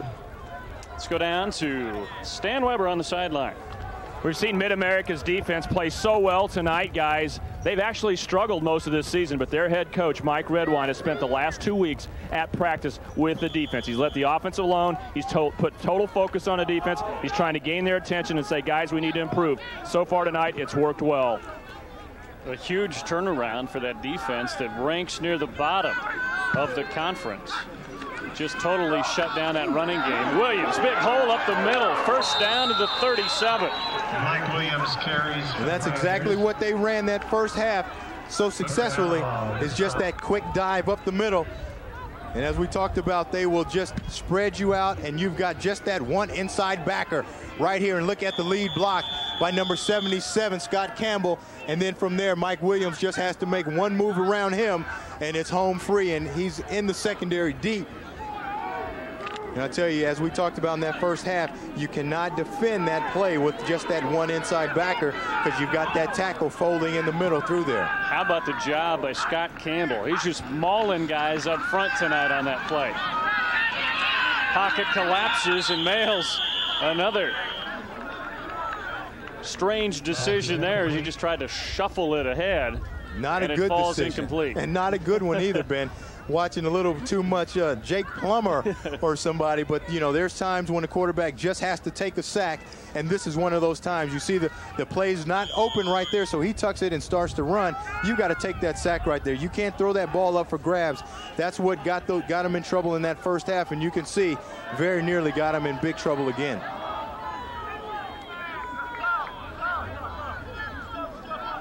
Trips to the right, and Junior split out to the left here on 2nd and 10. Allen not much on 2nd down, maybe got 2 yards. Allen carries for the Pioneers. And the Vikings doing a lot of jumping around defensively, moving those linebackers up to the line of scrimmage in different places to try to confuse the blocking scheme of the linemen for MidAmerica Nazarene. That time they do a good job and come up with the big stop. We haven't heard much from Kenny Junius, the big tight end, lately. He had 4 catches early on, but it really stayed away. Haven't thrown it his direction much here in the last quarter and a half. They run the toss sweep. Williams looking for a block, and he won't get it. Good play, Marvin Hooker, the strong safety, to knock him out of bounds about 5 yards short of the 1st down. And got a flag on the play. Which could be a face mask or a late hit, the way they threw it.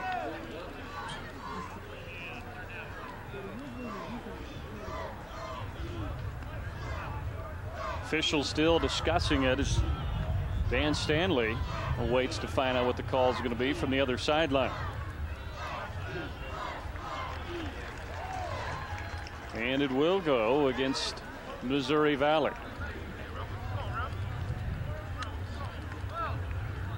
And Coach Stanley just cannot believe it that their defense comes up with a big stop, but then there's a penalty on them that allows the drive to continue. Face mask on the tackle on the defense. 5-yard penalty.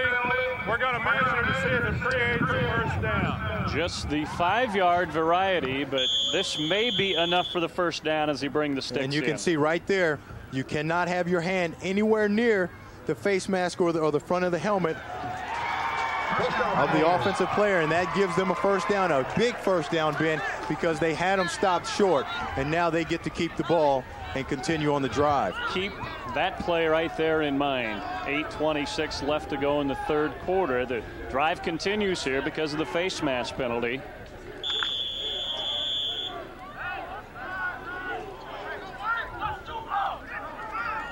Williford split out wide to the left, and Brandon Earls, who we haven't heard from tonight, he's the second leading receiver, is split out wide to the right. Mills looking for Junius. And Junius, there's the man we heard from in the first quarter. He's been quiet since, but has another first down. 12-yard pickup. You talk about a guy with good hands. He starts from the left side of the line of scrimmage, and he's just going to run right past your screen right there, and he's just running that crosser. And watch, the ball is not perfectly thrown. It's behind him, as we don't see, but he just reaches those big hands back behind him and comes up with a great catch. And he's a guy, Ben, as you said, who's been quiet tonight, but he's got a lot of ability, and they're going to have to start looking to him to make some big plays. For Junius, 5 catches now for 63 yards in the ball game. He had a huge game in that upset win a couple weeks ago against Benedictine. 9 catches, 152 yards and 3 touchdowns. Was the conference's offensive player of the week. In fact, a lot of these guys involved in this game tonight have previously this year been named offensive and defensive players of the week in this league. Some of the best players in the Heart of America Conference on display tonight as they hand it to Marvin Norris, that guy from your hometown of Oceanside, California. How about that? All the way out here to MidAmerica Nazarene. Marty Eaton on the tackle. Probably just following you around. Well, you know, I tell you, they come from all over to recruit that Oceanside area, and obviously the hotbed, talent. The talent. You know, people think Florida, say Oceanside, California. You got to get there. Second down and 5. Mail will swing it out to Mr. Norris. He's loose inside the 30. Another first down. For the Pioneers, he's down to the 30. Pioneers doing a good job of getting their offense going again this second half, but they're doing it in a different way than they did the first half. Listen in after Norris makes the catch here on this hit. And that's how you're supposed to play football, Ben. That's what those pads are for, to hit people with and make that kind of noise. And that's what you always want to see from those defensive backs coming up, is you want to hear those pads popping. Rod Smith, number 15, the cornerback, was in on the stop, but a first down. Dive play, Allen. Breaks 1 tackle, breaks 2, and another, and he's loose. Allen, touchdown. 29 yards. Jay Allen, the 220-pound senior, just rolled over them all. Great job of blocking up front by the offensive linemen, Scott Campbell and Lincoln Broadbooks, that allowed Jay Allen to just get through there. And after that, an arm tackle is not going to bring this guy down. This guy's 5'9" and 220. He's a bowling ball. You've got to wrap this guy up, Ben. And obviously, he was able to break some tackles and go for a big score. A bowling ball who just delivered a strike from 29 yards out. And MidAmerica Nazarene takes the lead 21-14. You can see Junius right here blocking downfield, and everybody's just looking for someone to hit. And that's what you have to do. You're going to have good blocking downfield. Every time there's a big play, people are going to be blocking downfield.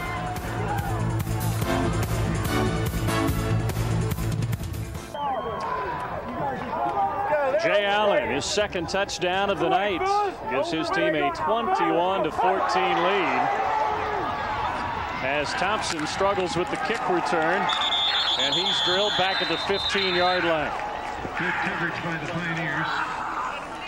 But JC, this defense for Missouri Valley, they've been on the field for 62 plays now. And watch all the missed tackles. We talked about how you got to wrap him up. There's 1, 2, 3, 4 guys right there that have missed him. And here comes one more at the very end right here who is going to miss him as well. A guy like Jay Allen at 5'9" and 220, you've got to really wrap him up. And part of that is because these guys have been on the field for so long that they are starting to wear down. Giving up 386 yards. They could use some help, though, from this unit, their offense, which really hasn't gotten anything going. Walton running tough off the left side.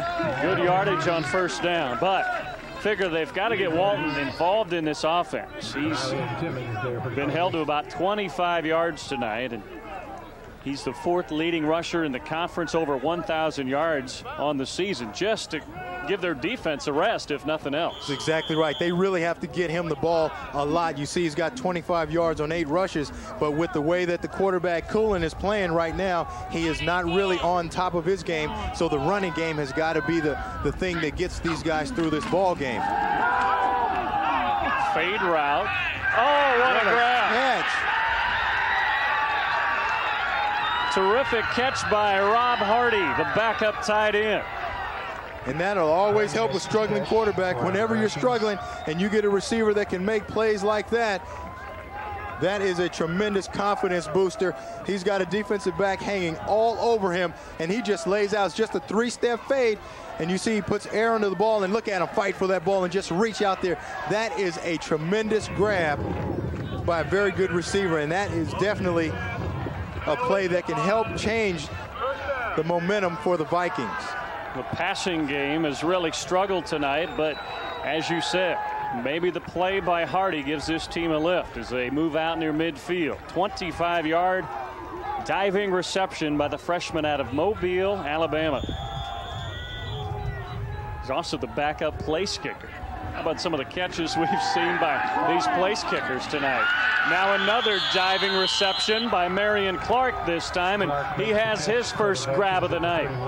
And they're finally able to connect with Clark, and if they can get him on track, that's going to be a tremendous boost for him. And you see they're just going to the quick 3-step drop right here. He's looking all the way for Clark. That slot guy clears the lane for that other slant coming in by Clark, and the ball is just thrown right on time. That's what they've got to do, is get the ball out quickly. And just like that, this Viking offense with new life, now at the 37-yard line. And here comes Anthony Dunn on the sweep, and he has good yardage on first down. They've been running that play all night, and they're finally able to get around the corner. The Pioneers had been playing great perimeter defense, but just one little breakdown, and this offense can definitely take advantage of it. And it all starts with the quarterback, because he is calling plays at the line of scrimmage based on what he sees defensively. Second and 4 as Dunn comes in motion again. Colin on a little sprint out, looking for the first down marker. Driven out by Clausen. You can see Cullen really hurt him in the first half running the ball, but take a look at the right side of your screen. You see right here, it's a great job of blocking it, but it's to the short side of the field, so they're able to get up, great hustle, get up and get back in on the play, and that's Nate Quay, that weak side linebacker, number 45, a guy who was all over the football field, was the conference defensive player of the week last week. That's one of the reasons why, because he's relentless.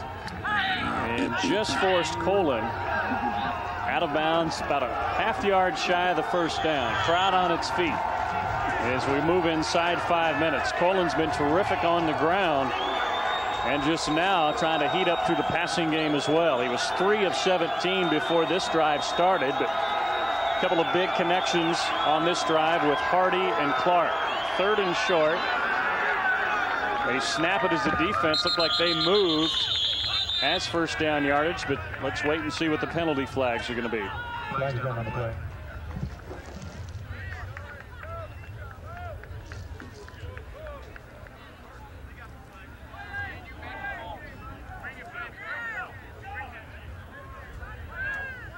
A lot of discussion there.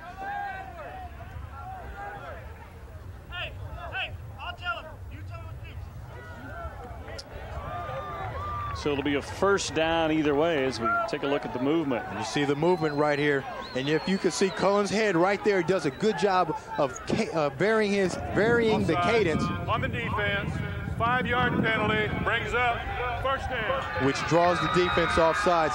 And then a 3rd and short. And take a look at his head right here. You can see him right there. See him right there, Hut. And that just brings the defensive lineman off sides. And that's a great job of changing the cadence by the quarterback Cullen. Now here's Walton trying to squirt outside, and boy, they've just had 2 and 3 guys there all night long, plus a penalty flag comes in.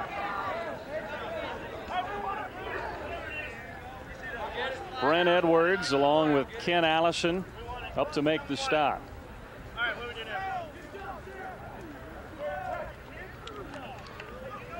And it's going to be a holding violation on Missouri Valley. So just as they start to mount a drive here, a critical holding penalty is going to march them back. Let's take a look here. As Jake Daneman, number 40, comes in motion. And we'll see him right there. And you see right there, whenever you get your hands outside of the framework of your body, they're going to get you every time for holding. 10-yard penalty, repeat first down. And you see the initial block was good, but once you get your hands extended outside the framework and outside the shoulders, they're going to get you every time for that. It shows you how this defense is flying to the football when Walton gets the call. Despite the holding penalty, still 2-3 guys there defensively to bring him down for a short gain. Now a first and a whole bunch. They want to set up the screen to the backside, and Crane probably could have made a play on that ball, but just let it slip by. And almost a big play. They've got the screen set up, but Jeremy Worth, and typically on the screen, you want to let those guys through, but not this fast. Look how fast Jeremy Worth gets through there and doesn't allow Cullen time to even get the ball set up over there for the screen. If they could complete that pass, they've got a big gain. But credit Jeremy Worth for getting through there and getting a lot of pressure on the quarterback, not allowing him to complete the pass. Second down now. They need to get all the way to the 12-yard line. Cullen steps up in the pocket, rifles it, almost had it picked off. And he throws that into quadruple coverage. Grant Dowd, the senior cornerback, had his mitts on it momentarily as Dan Stanley looks on, wondering what happened on that play. And there are a lot of guys around there. You see there's just that half roll they've been using to buy time, and you see he just throws it into a whole host of Pioneer defenders.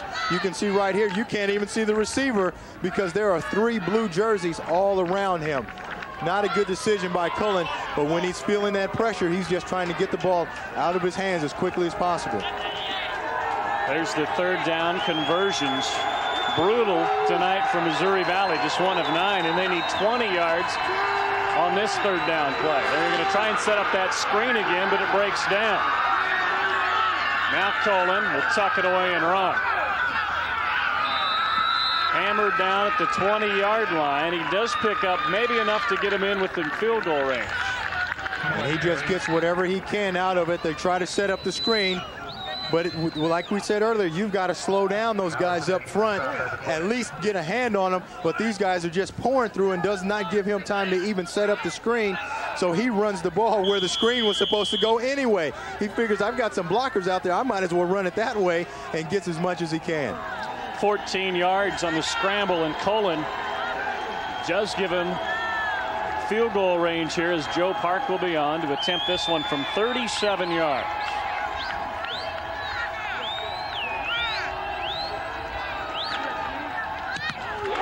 Blocked. Our second blocked field goal of the night as the crowd explodes to its feet. Dan Stanley had a chance on this drive to maybe tie it up and sees a field goal by Joe Park get blocked. And that is a huge play. Seemed like the Vikings were starting to roll offensively, got into field goal range, and the field goal gets blocked.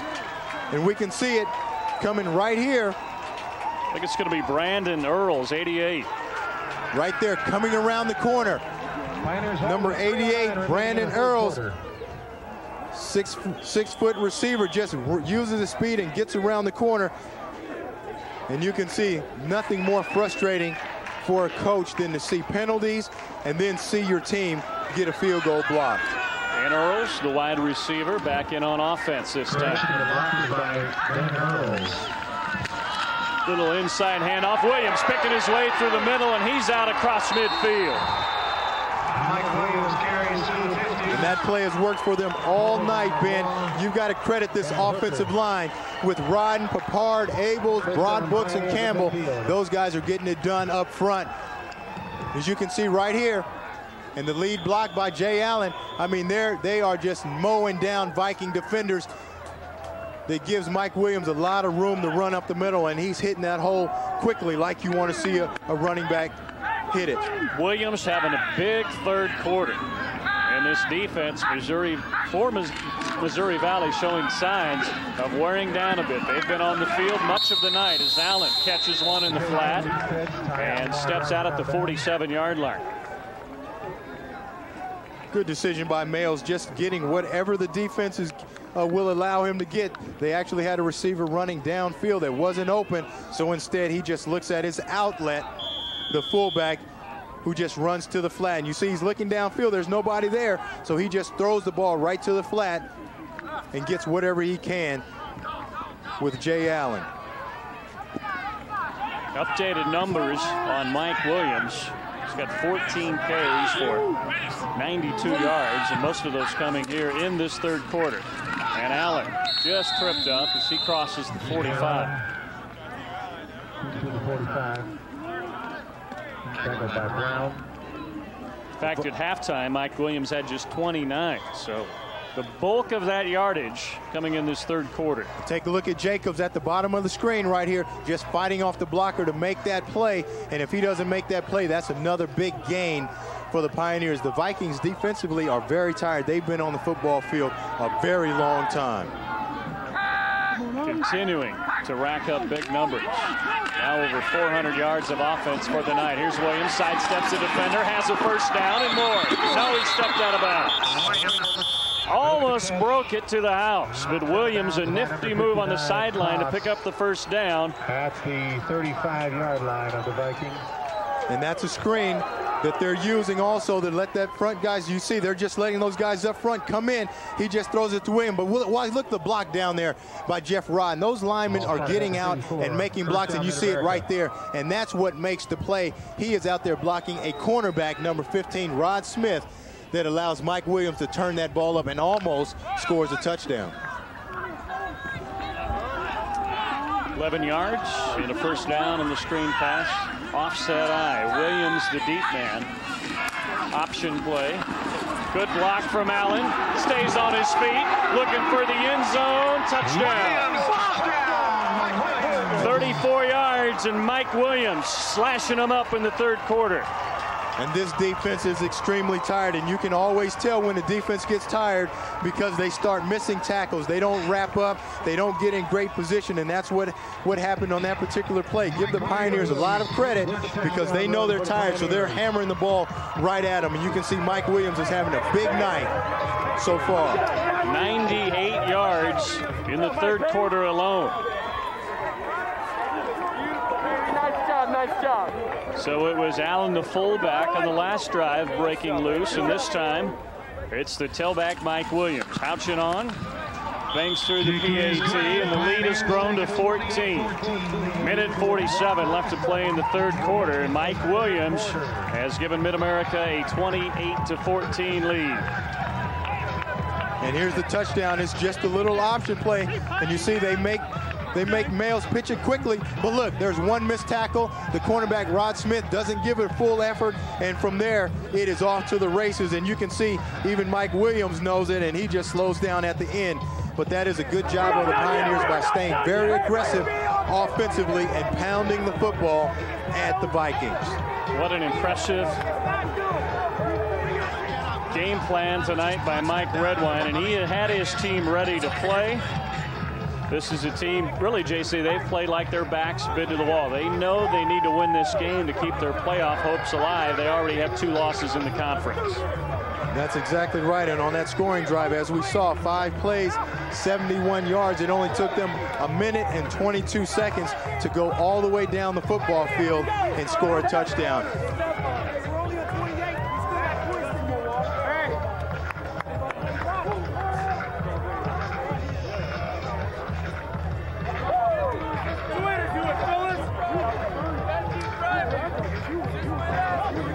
Williams with 127 yards rushing joins his fullback Jay Allen. Over the century mark tonight, Allen with 18 carries and 101 yards.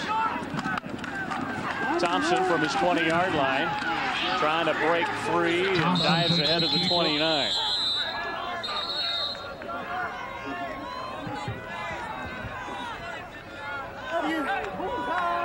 I'll be home for Christmas. Scoring drive here is Mike Williams breaking free, and then they swing it out to Williams. It's really been the Mike Williams show here in this third quarter, both on the ground and through the air. And here's the last touchdown run as he keeps his feet. Got a great block there from Jay Allen. Mike Williams, as we see right here, had a tremendous third quarter. Dunn stepping back, looking downfield. Now he's going to go down in the backfield. Dunn has thrown 14 passes on the year, but MidAmerica ready for it, and the frustration starting to build. And you can see the momentum right there for the Pioneers, both offensively and defensively. They are really feeling it right now. Great job of coverage downfield. Nobody gets fooled by the double pass, and they actually come up with a big sack on the play. Credit the secondary for doing their own job and minding their own business. Back to the pass, Dunn. Short gain on 2nd down and long. Maybe gets back to the original line of scrimmage. And now down 14. They may have to all but abandon the running game and Javon Walton. And you can see right now they just do not seem to be in sync offensively. They're trying the trick play to make a big play somehow. It doesn't work, and then they come back and they throw a short pass for 2 yards when they've got 3rd and long facing them right now. They've got to get the ball downfield. 3rd and 13. Colin rifles it to Dunn, but he's knocked down 4 yards shy of the first down. And on 3rd down and long, you've got to get past that first down marker. There's no reason to run a short pattern and get tackled short of the first down, and you've got to punt the ball away anyway. And Dan Stanley wanted to get a timeout. Now he gets it with 4.4 left to play. He wants to take advantage of this big wind as they'll punt it away from their own 37-yard line.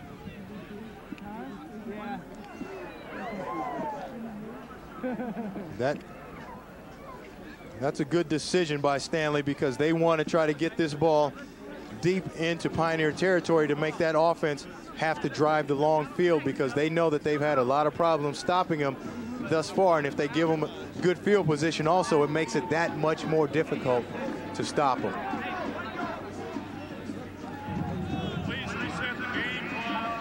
Well, as we have the final play of the third quarter here, do keep in mind that last year in this contest, Missouri Valley trailed 21-6 after 3 quarters, and they rallied against the Pioneers to win it 28-24. Plus, the Vikings have been in a lot of tight games this year. Their last 2 victories, last 2 Saturdays, have come in overtime.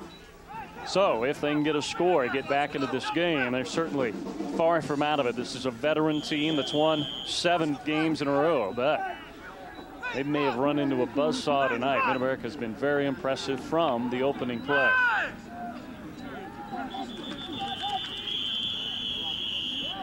Nice side, Long. Stop, man. Way to get the pass ready. Trying to get the clock set here before this final play as Wallace, who's had a terrific night punting the ball, is on to kick it away with that big win behind him.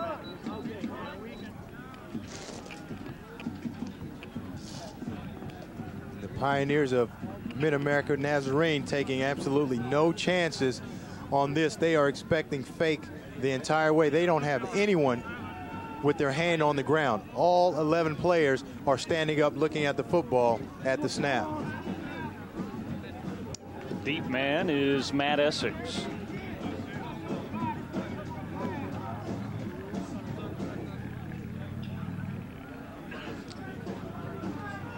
Miller running the clock down now from a minute. I think there was just inside 5 seconds left when they got the timeout. So yeah, now they'll stop it at 7.9. These old-fashioned clocks, though, this is difficult. They don't. Those new ones, you can just punch in the seconds and the tenths of seconds, but they get it stopped at 6.9, and everybody agrees that's close enough. Wallace, plenty of time. And it's fielded by Williams back there. He's on the loose again. He's getting better as the night goes along. Penalty flag comes in. As the quarter comes to an end, let's wait and see what the flag is. But this young man has got some flavor to him. He is shaking and baking and giving him the stutter step and everything he can to get through there, and he almost broke that one for a long gain.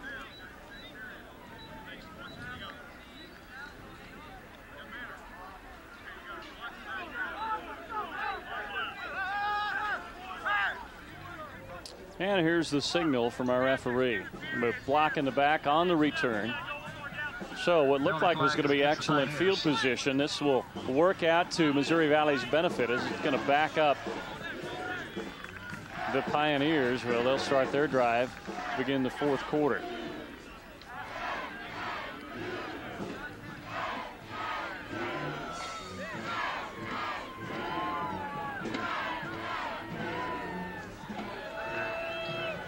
We might be able to see this block in the back, and you see it right there. Oh, there it is, another one. They could have gotten two of them, but anytime you see an offensive player with his helmet behind and on the numbers of the defender, they're going to catch you every time. The rule of thumb is if you can't see his numbers in the front, you shouldn't be blocking them.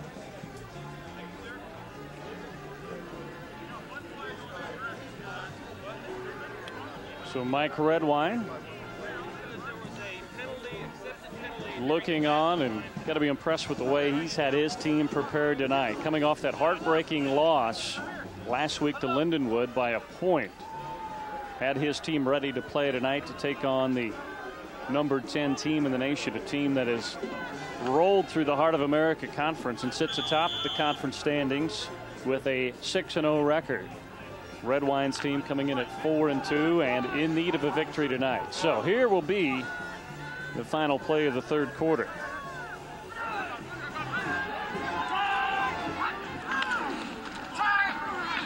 Draw play to Marvin Norris, who will step in there for Mike Williams. So that will bring the third quarter to an end. A game that has been dominated by MidAmerica Nazarene in the third quarter. That finally starts to show up on the scoreboard as they punch in 2 touchdowns and lead it 28-14.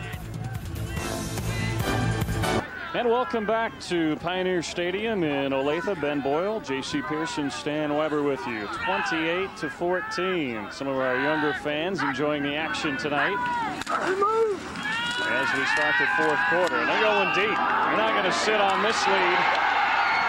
Complete to Marcus Williams to the 35-yard line.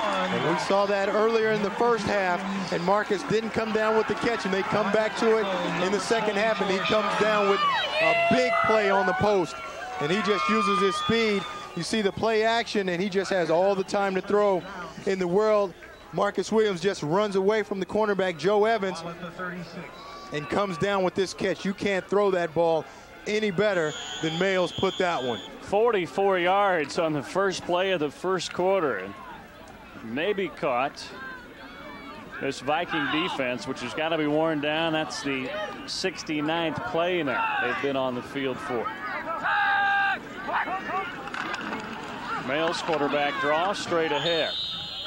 And now let's head down to the sideline and check in with Stan Weber. You guys have seen how well Jeremy Mills has thrown the football. One of the reasons why he's turned into a very good passing quarterback is the fact that he has a knee that's injured. His right knee got bunged up a few weeks ago, and because of it, he's not able to run the option as much. He's a great option quarterback, and we go back to that touchdown play. You saw him running the option there, but they really limited how many times they were going to run it. The other thing is, look at number 11, Ty Outlaw on the defensive side. He misses the tackle, which allows him to score a touchdown. Ty Outlaw has an injured knee, and he's a little bit slower than he was in the first half when he's making those big plays. Little screen pass out to Marvin Norris, and he's brought down after a gain of 3 yards. Some of these stats after the third quarter, I mean, they tell the story. 445 yards of total offense for MidAmerica compared to just 206 for MoVal. 445 yards in 3 quarters. I mean, that is a lot of yards, Ben. That is an entire game for most teams. But these guys tonight, they've controlled the ball from the opening kickoff. And as you said, 445 yards through 3 quarters really tells how dominant they've been. Again, this team, MidAmerica, leading the conference, averaging better than 37 points a game. And they're showing why tonight. They've scored at least 27 in all but 1 game this year. Had some more opportunities in that first half that they really didn't take advantage of, or this game could be much wider than this 2-touchdown cushion right now. On 4th down, Houchin will be in to try a field goal with the wind at his back. Be a 48-yard attempt. This would equal his long of the season.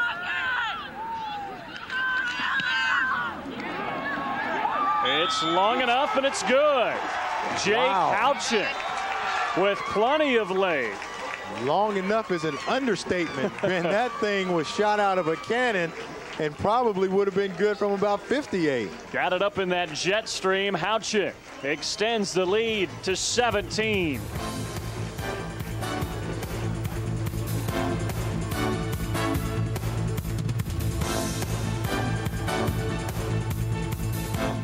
With Walton, the lone setback. They'll try the draw play with Walton, and he just has had no room tonight. Gets 4 yards. His longest rush of the night has gone for 9 yards. To put that into perspective, last week he averaged 8.1 yards a carry, and 11 of his 38 carries went for 11 or more yards. He doesn't have 1 in double figures tonight. And when you don't have your passing attack working, then they can obviously load up against the run, and that's what they're doing right now, loading up against the run, trying to make them throw the ball. Swing it out to the slot man, and he ducks ahead for 2 yards. You can't say enough about the pursuit of this Pioneer defense. They throw the screen outside and really doesn't gain anything because of the pursuit. These guys are doing a great job defensively of running to the football. As we'll take a look, we'll see this just quick screen at the top right here, but there's nowhere for him to go. It's a great job of team defense by the Pioneers. There's 4 guys out there before he can get anywhere downfield. Walton, this time he's got a hole, and he's across midfield and still going. He finally shakes loose and gets all the way to the 36. And that was much needed, and that's what they have to do, is try to get Javon Walton untracked somehow, because he is a threat on each and every play. And you can see right here, they just run that counter right there, get him some space, and he doesn't need a lot of space. He's a big guy that can run and can move. And as I said, he doesn't need a lot, but they need to get him the ball in the open field much more. 24 yards on that burst in the first down. They'll try Walton again off the right side.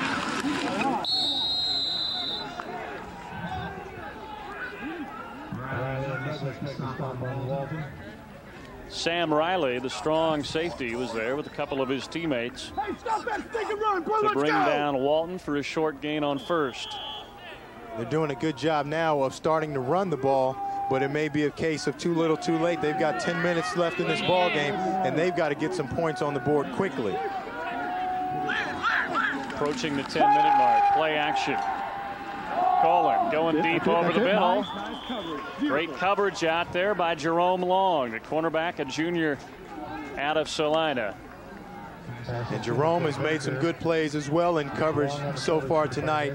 They seem to be going away from their big play guy, Marion Clark, who's isolated on Rory Johnson, and trying to start to work on Jerome Long. But wherever they go, somebody's got to come up with a big play for the Vikings. And Clark has been locked up all night. Just one catch for 13 yards. We'll take a closer look at those numbers here in a minute. So we have a third down play. Getting some heat. Colin. Now he'll buy some time and duck ahead to the 31-yard line. And that's one of the reasons why Clark only has one catch also. It makes it real easy to defend a receiver when you've got heat on a quarterback like that. I mean, the Pioneers seem like nobody was blocked that time, and they are all over Cullen. Doesn't even give him a chance to set up to even look downfield. And this graphic here probably illustrates the story the best. Those folks are two of the best players in this conference.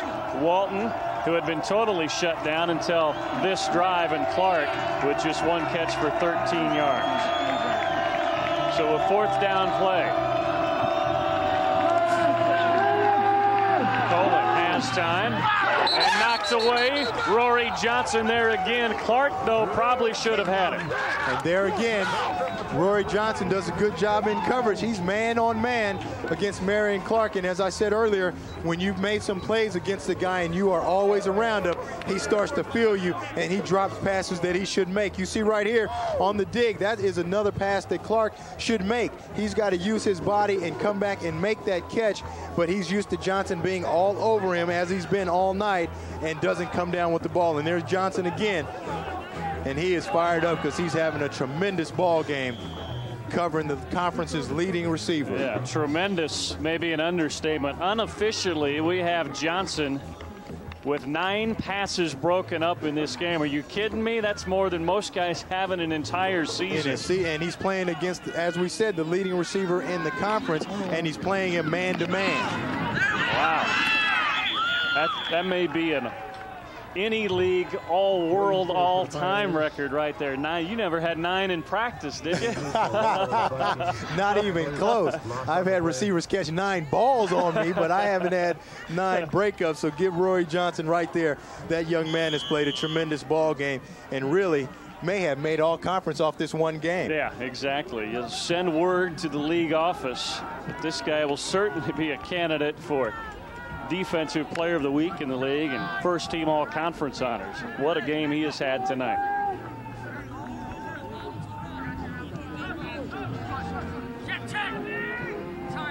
Second and 12, and Males didn't look like what he saw in the defense. Gets a timeout with 8:50 left to go. We'll take a timeout as well. MidAmerica trying to hang on to a 31-14 lead.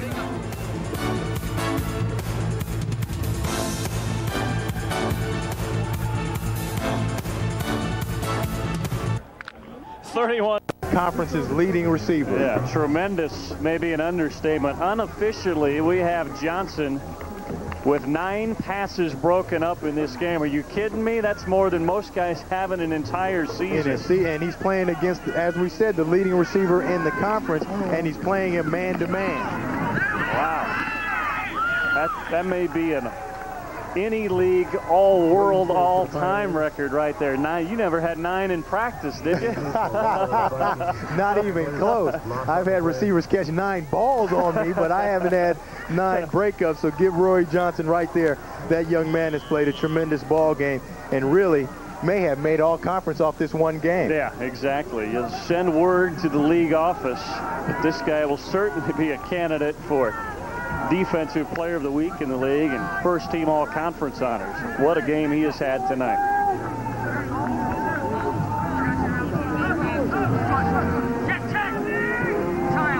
Second and 12, and Males didn't look like what he saw in the defense. Gets a timeout with 8:50 left to go. We'll take a timeout as well. MidAmerica trying to hang on to a 31-14 lead.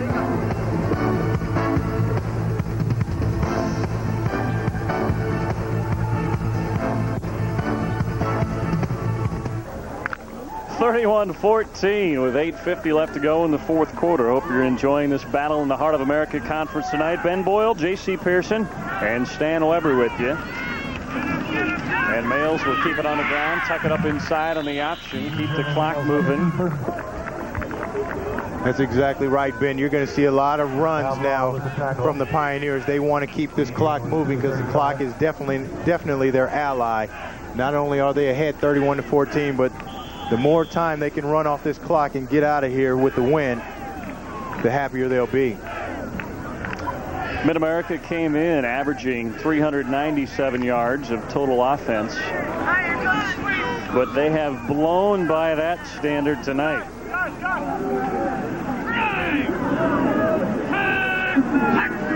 And on third down, Males maybe has a yard to get him to that 500-yard mark of total offense, but short of the first down, and they'll boot it away inside 8 minutes. MidAmerica has been ranked as high as number 9 in the country this year, but had a couple of losses in there. They were number 11 prior to last week before losing to Lindenwood, dropped down to 17 this week, but springing the big surprise tonight with a 17-point lead over the number 10 team in the country. Thompson driven back to his 16, left return. He's buried. Great coverage on number 46, Kent Allison. And that's what you want to have. You want to have guys on your special teams units that are just relentless, and headhunters just going to go down there, have no regards for their body, and try to make a play. And you can see right there, there's the guy, Kent Allison. You see right here, he's just going to come out of nowhere right there and never slows down. And that's the key to a good coverage unit. They don't break down. They continue to run all the way through the ball carrier. MoVal will take over inside their own 20-yard line, and they've got all kinds of work. Down 17 with 7:26 left to go. Colin, complete. Hardy at the 30, first down. Complete to number 80. They finally seem to get something going. They run Hardy on that curl in front of man coverage. You can see right here, Hardy's just going to run a curl. He's just stemming inside and just runs that curl right there, and the ball is caught right there in front of Jerome Long. They need much more of that to try to get Long to bite on that and maybe can hit him on a hook and go. Now they'll run the QB draw. Colin bounces it outside into the secondary. Another first down to the 45-yard line. 15-yard pickup. Really, JC, that's been one of the few plays that they've had success on tonight. Yes, that's their best play tonight, and you can see the lead right there by the fullback, and that has been their most successful play all night, is just drop back, try to spread the defense out, and let Cullen find a hole or a seam somewhere and get as much as he can. Fade around, looking for Hardy, runs into Jerome Long. Late flag comes in, but that looked like incidental contact. That is not a good call, and Jerome Long has every right to be upset there. He did everything right. As long as your head is turned and looking for the football, they're not going to call that incidental contact. As we take a look right here at the end, look at Long. His head is turned looking for the football, and he's got every right to that football as the receiver does. The receiver actually runs into him. You can see right here.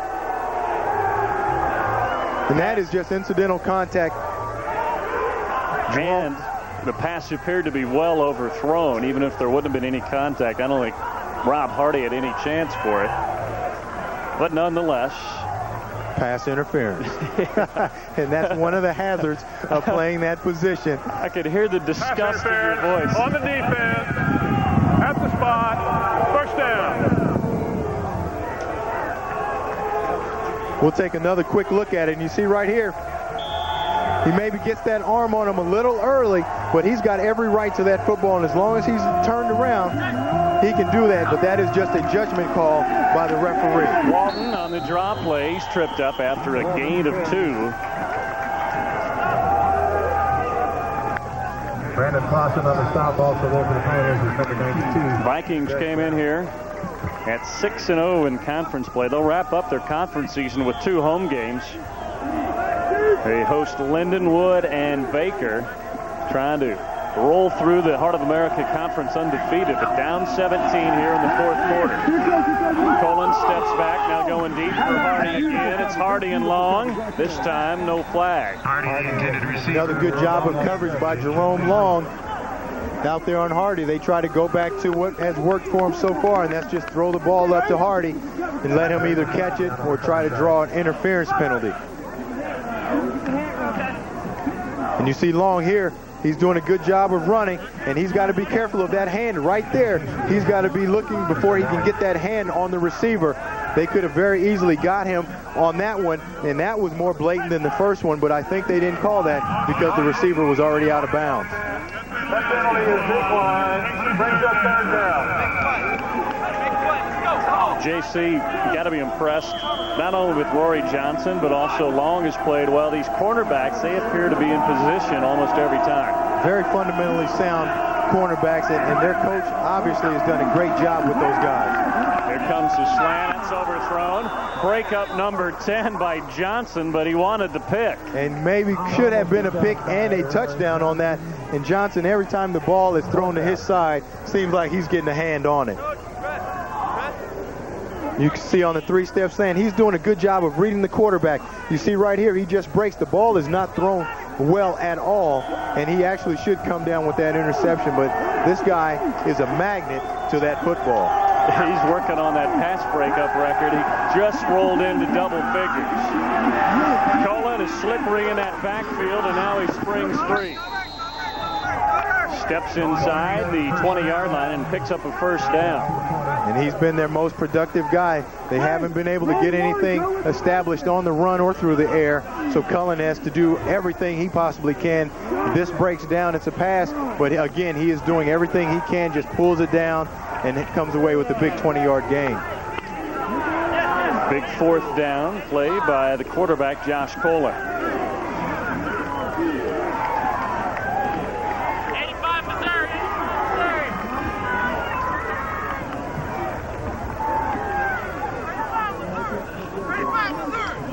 He gets a little help from Javon Walton, getting that shoulder pad tucked back in. So first down and 10 from the 20-yard line.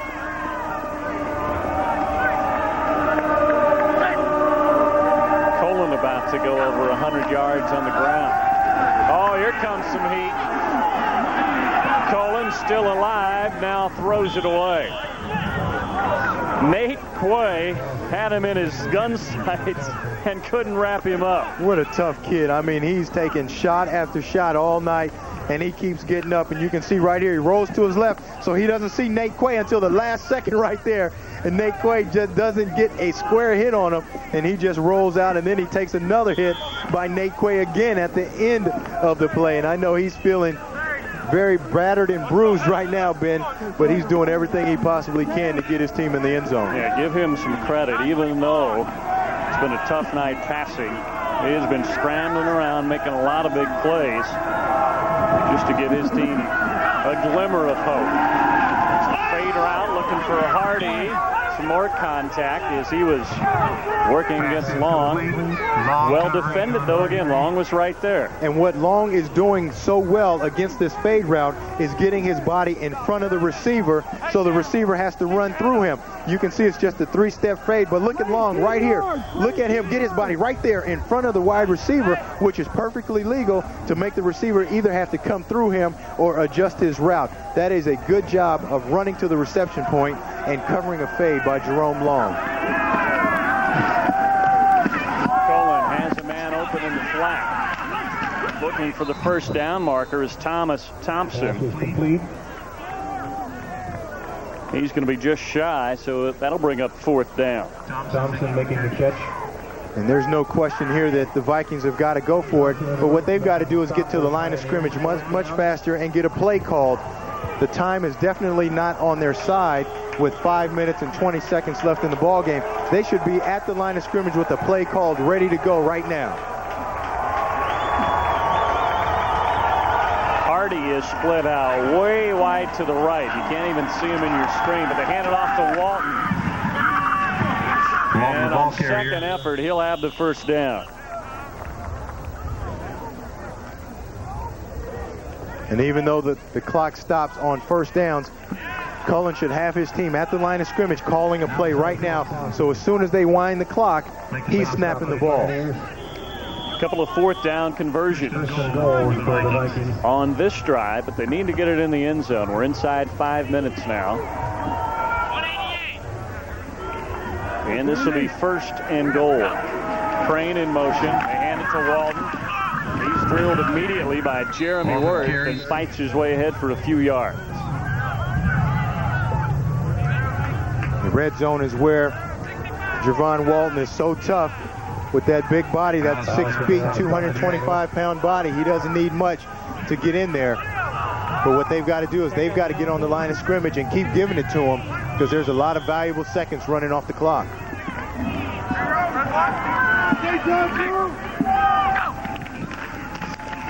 Walton, touchdown. That one was easy, but still plenty of work to do. 4:14 left to go and still down by 11. It's a good job by the Vikings of putting the drive together and getting all the way down and finally getting into the end zone. They just needed to do that much earlier and much quicker. 4 minutes left in this ball game, 4 minutes and 14 seconds. They're still down by 2 scores, so they're going to have to try to come up with the football somehow. For Walton, his second touchdown of the night and number 18 on the season. And Joe Park will try and trim the deficit to 10. And he connects. 31-21, 4:14 left to go as they march all the way down. Walton runs it in, and probably an onside kick coming up. And it looks like we have the hands team on the field to receive for MidAmerica.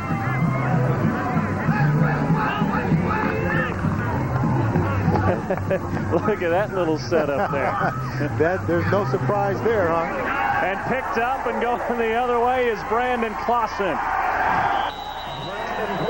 Almost broke it and brought down at the 20-yard line. That's how you handle those onside kicks. That's how you handle it, but when you're kicking the onside kick, you want to put some force on that, so you don't want linebackers like Clausen able to catch the ball. He's not used to catching the ball, but look how soft he kicks it. It doesn't even go 10 yards yet, and Clausen is up there at 8 yards to catch it. You want to put some force behind that ball so those guys up front have a hard time catching it. You can see he just kicked it a little too soft and rolled right into the hands of Clausen, who just took off running. Once he got it, he acted like he knew what to do with it, though, Ben. Well, some of those linebackers in college are former, like, fullbacks in high school. Maybe he was. He looked like he knew. He saw the end zone, but had one defender back there, Rod Smith, number 15, who slowed him down. And he'll keep it on the ground to run some clock here. 2 timeouts left in the ball game for Missouri Valley. His contact was made by Cox, number 59.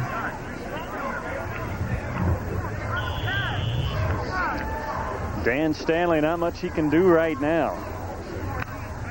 Going to see his 7-game winning streak come to an end tonight, barring a miracle. They escaped the last 2 weekends.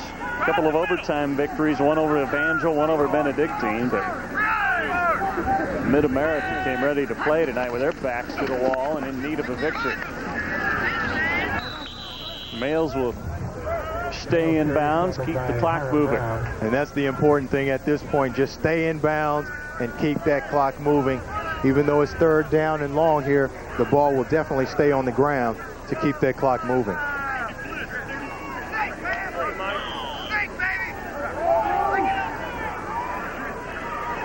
MidAmerica's never been to the national playoffs. This program, in its 10th year under that man, Mike Redwine, the program was started back in 1972. They have been to 3 bowl games, but never to that 16-team national playoff.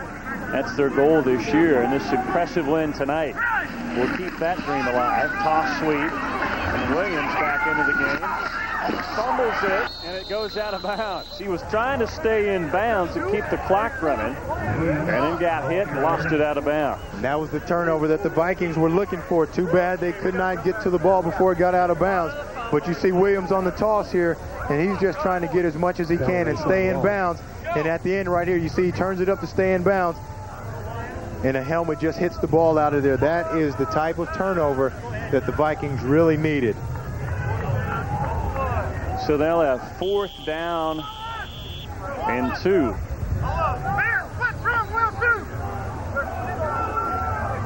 So if they can stop them here, they'll get the ball back with a little bit over 2 minutes left to play and 2 timeouts to work with. Allen, the lone setback, as they spread the formation with 3 wideouts, and now Males is going to get a timeout just before the play clock expires. So timeout with 2:11 left to go. If you're looking for a college with a rich athletic tradition, which includes 11 men's and 11 women's varsity squads, contact the Missouri Valley Admissions Office at 660-831-4114 or on the website at www.moval.edu. Well, JC, we were talking about the 16-team national playoff, and for this league, the Heart of America Conference, 2 ranked teams tonight. Several other programs within the conference have been ranked throughout the season. Traditionally, this has been a conference that gets 2 teams into the national playoff, and MidAmerica certainly making a bid and making a statement nationwide with this win tonight. That's exactly right. They've controlled this ball game from the opening kickoff on. You really have to credit their offense, and that's how they control this ball game. Normally you control the game defensively, but offense came out and really took control early. Jeremy Males made a lot of very big plays. You can't say enough about Jay Allen, Mike Williams, and this entire offensive unit. 2:11 after the timeout, and Williams in at the lone setback. 4th down and a couple. And Males going to dive up in there, and he has the first down, and that should do it. Protect the football. A 10-point lead, and you've got a victory. Tackled by Jacobs.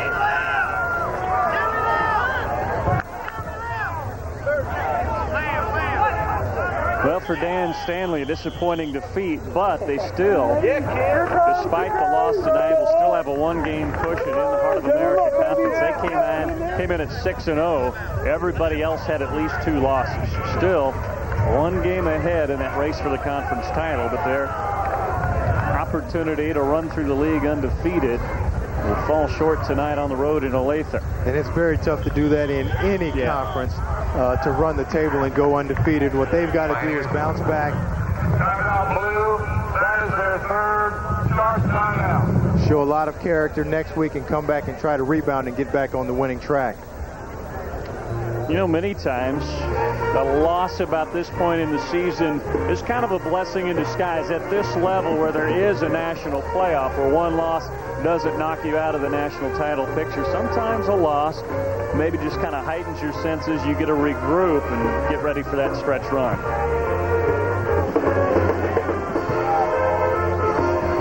MidAmerica Nazarene University, homegrown, world class, offering 39 fields of study and 6-degree options. What a great win for their football program tonight here in Olathe. And it looks like we're about ready for Halloween, aren't we? Yeah, that's right. Let's go, A couple of days away. Come on, oh! Let's go, Sunday? Sunday. There'll probably be some interesting costumes at Arrowhead Stadium. At the Chiefs game, Sunday. I'm sure there will be. Can't wait to see what our guy Rich Baldinger I'm is sure going to come dressed as. He's supposed to have a surprise for us. I can only imagine. Males keeps it on the ground, trying to run as much clock as possible.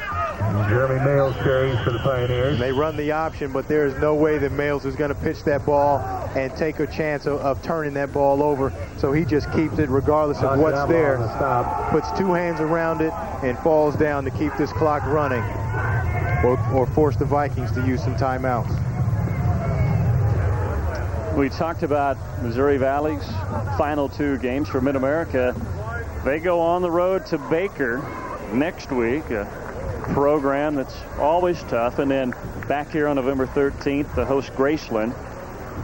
certainly they'll need those 2 victories to try and finish out the season 8-2, and then wait to see if they get that bid to the national playoffs. But got to get the job done at Baker next weekend before they can worry about that. This is a great springboard to the rest of their season, because obviously they've got to feel good about what they've been able to do here tonight. Well, hope you enjoyed this game tonight. As we wrap up the final couple of minutes, there'll be more great football action tomorrow night on Metro Sports. Outstanding high school game. Shawnee Mission West taking on Blue Valley Northwest as the high school season also kind of rounding down to the final weeks of the season. That's tomorrow, live at 7 p.m. here on Metro Sports. Toss sweep. Williams looking for more yards. He's cut down at the 10. And a late flag comes in. Marvin Hooker, strong safety. Late hit. That's just frustration right there. There's no need for that, especially in this ball game as late as it is. And you can see Marvin Hooker right here, number 4. Look at this. Oof. Play is just late, and he just unloads on Brandon Earls. Wow, right in the grill. And you just got to use much better judgment. Obviously, he's very frustrated. They've been on the field an awful long time tonight. They haven't been as successful as they wanted to, and that's just a frustration penalty. I've been there many times, but what you have to learn is that you've got to be able to control that, because obviously you get a personal foul penalty, gives them another first down, and this game is history from this point on. Now just kneel down. Don't get anybody hurt.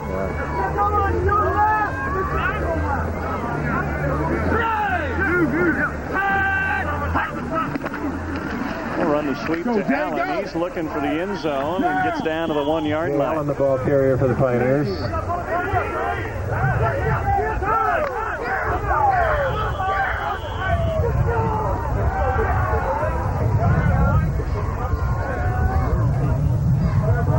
The second down and goal from the 1:53 seconds left to go. MidAmerica putting the finishing touches on this win over the number 10 team in the country. And they call timeout. You know, that is surprising to me, Ben. You're down 10 points. The opponent's on the 1-yard line with 53 seconds left. There's really no reason to call a timeout. Oh, the timeout was called by MidAmerica Nazarene, which really doesn't make any sense. I mean, what do you need to do except kneel down? I mean, there's no reason to score any more points here and rub salt in the wound. Just kneel down, let the clock continue to run, and get out of here with the win. There's Rory Johnson, probably our player of the game. Without a doubt. Rory Johnson, the outstanding freshman quarterback.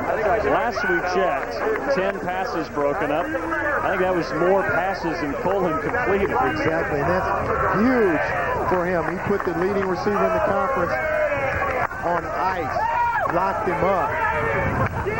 Anytime you can do that against anybody, let alone the best receiver in the conference, you've done a tremendous job. It locked him up early and threw away the key. As Marion Clark was held to just 1 catch tonight. The league leader coming in with 782 yards in reception. So we'll see what MidAmerica does here after the timeout. They want 6 more and they get it. That's Jay Allen. Adds a little icing on the cake. And I don't really understand that. They can kneel down, run this clock out, and be done. Instead, they choose to go ahead and score and run up the score. And you really don't want to do that, because typically when you do that, Ben, it comes back to haunt you at some point in time. That'll be mentioned before next year's game. You can better believe those guys from Missouri Valley and Coach Stanley will definitely put that in the memory books. But let's look at it from the other side. For MidAmerica, they're trying to make a statement here to those selecting teams for the national playoffs, and now a 38-21 margin is going to look even more impressive for Mike Redline. So, either way. And then here's a look back at Mr. Allen's late touchdown. And you can see they just run that ISO straight up the gut, and Jay Allen just dives over for another touchdown. that puts added icing on the cake, as you said, Ben. Well, what a game it's been for those two running backs, Allen at fullback and Williams at running back. They've done a great job out of that backfield. And how about that offensive line up front? They did a great job of opening up some big holes for those backs to run through. And they've got to be co-MVPs along with the cornerback, Rory Johnson. That offensive line has come out and dominated from the opening kickoff, and you just can't say enough about those guys up front.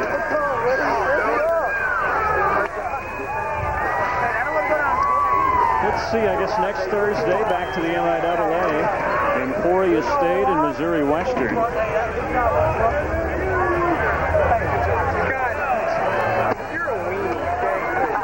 And we'll have that game live for you, 7 p.m. Our coverage begins here on Metro Sports. The Griffins on the road to take on the Hornets of Emporia State. Our man Rich Baldinger probably be back in the booth with us next Thursday. So tune in next Thursday here on Metro Sports for another exciting MIAA game. No return on the kick.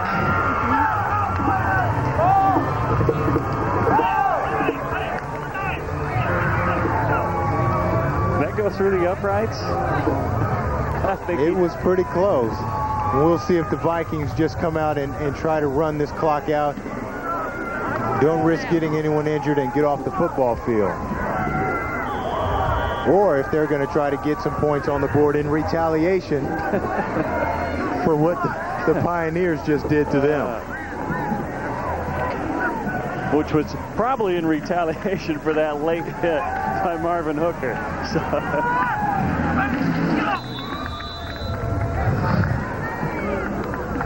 And you can see they just keep the ball on the ground. And they're just content to let this clock go and get out of here, lick their wounds next week, and try to get back in the win column. Yeah, they just need to put this game behind them and move on again. They'll still have a one-game lead in the conference standings and 2 home games to finish out the conference season. So they really control their own destiny. Despite the loss tonight, if they win those 2 games at home, they can still finish 8-1, win the conference title, win the automatic berth into the national playoffs. And that's exactly how they have to approach it. Put this game behind them, learn from the film, and move on to next week and try to get back untracked.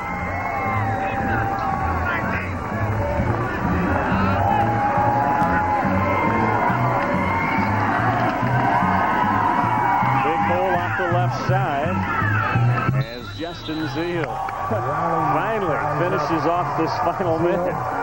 And a big win for MidAmerica, the number 17 team in the nation, keeping their dream for a bid of the national playoffs alive with an impressive win over the number 10 team in the nation. They win it 38-21, and for Dan Stanley, they can still win the conference title.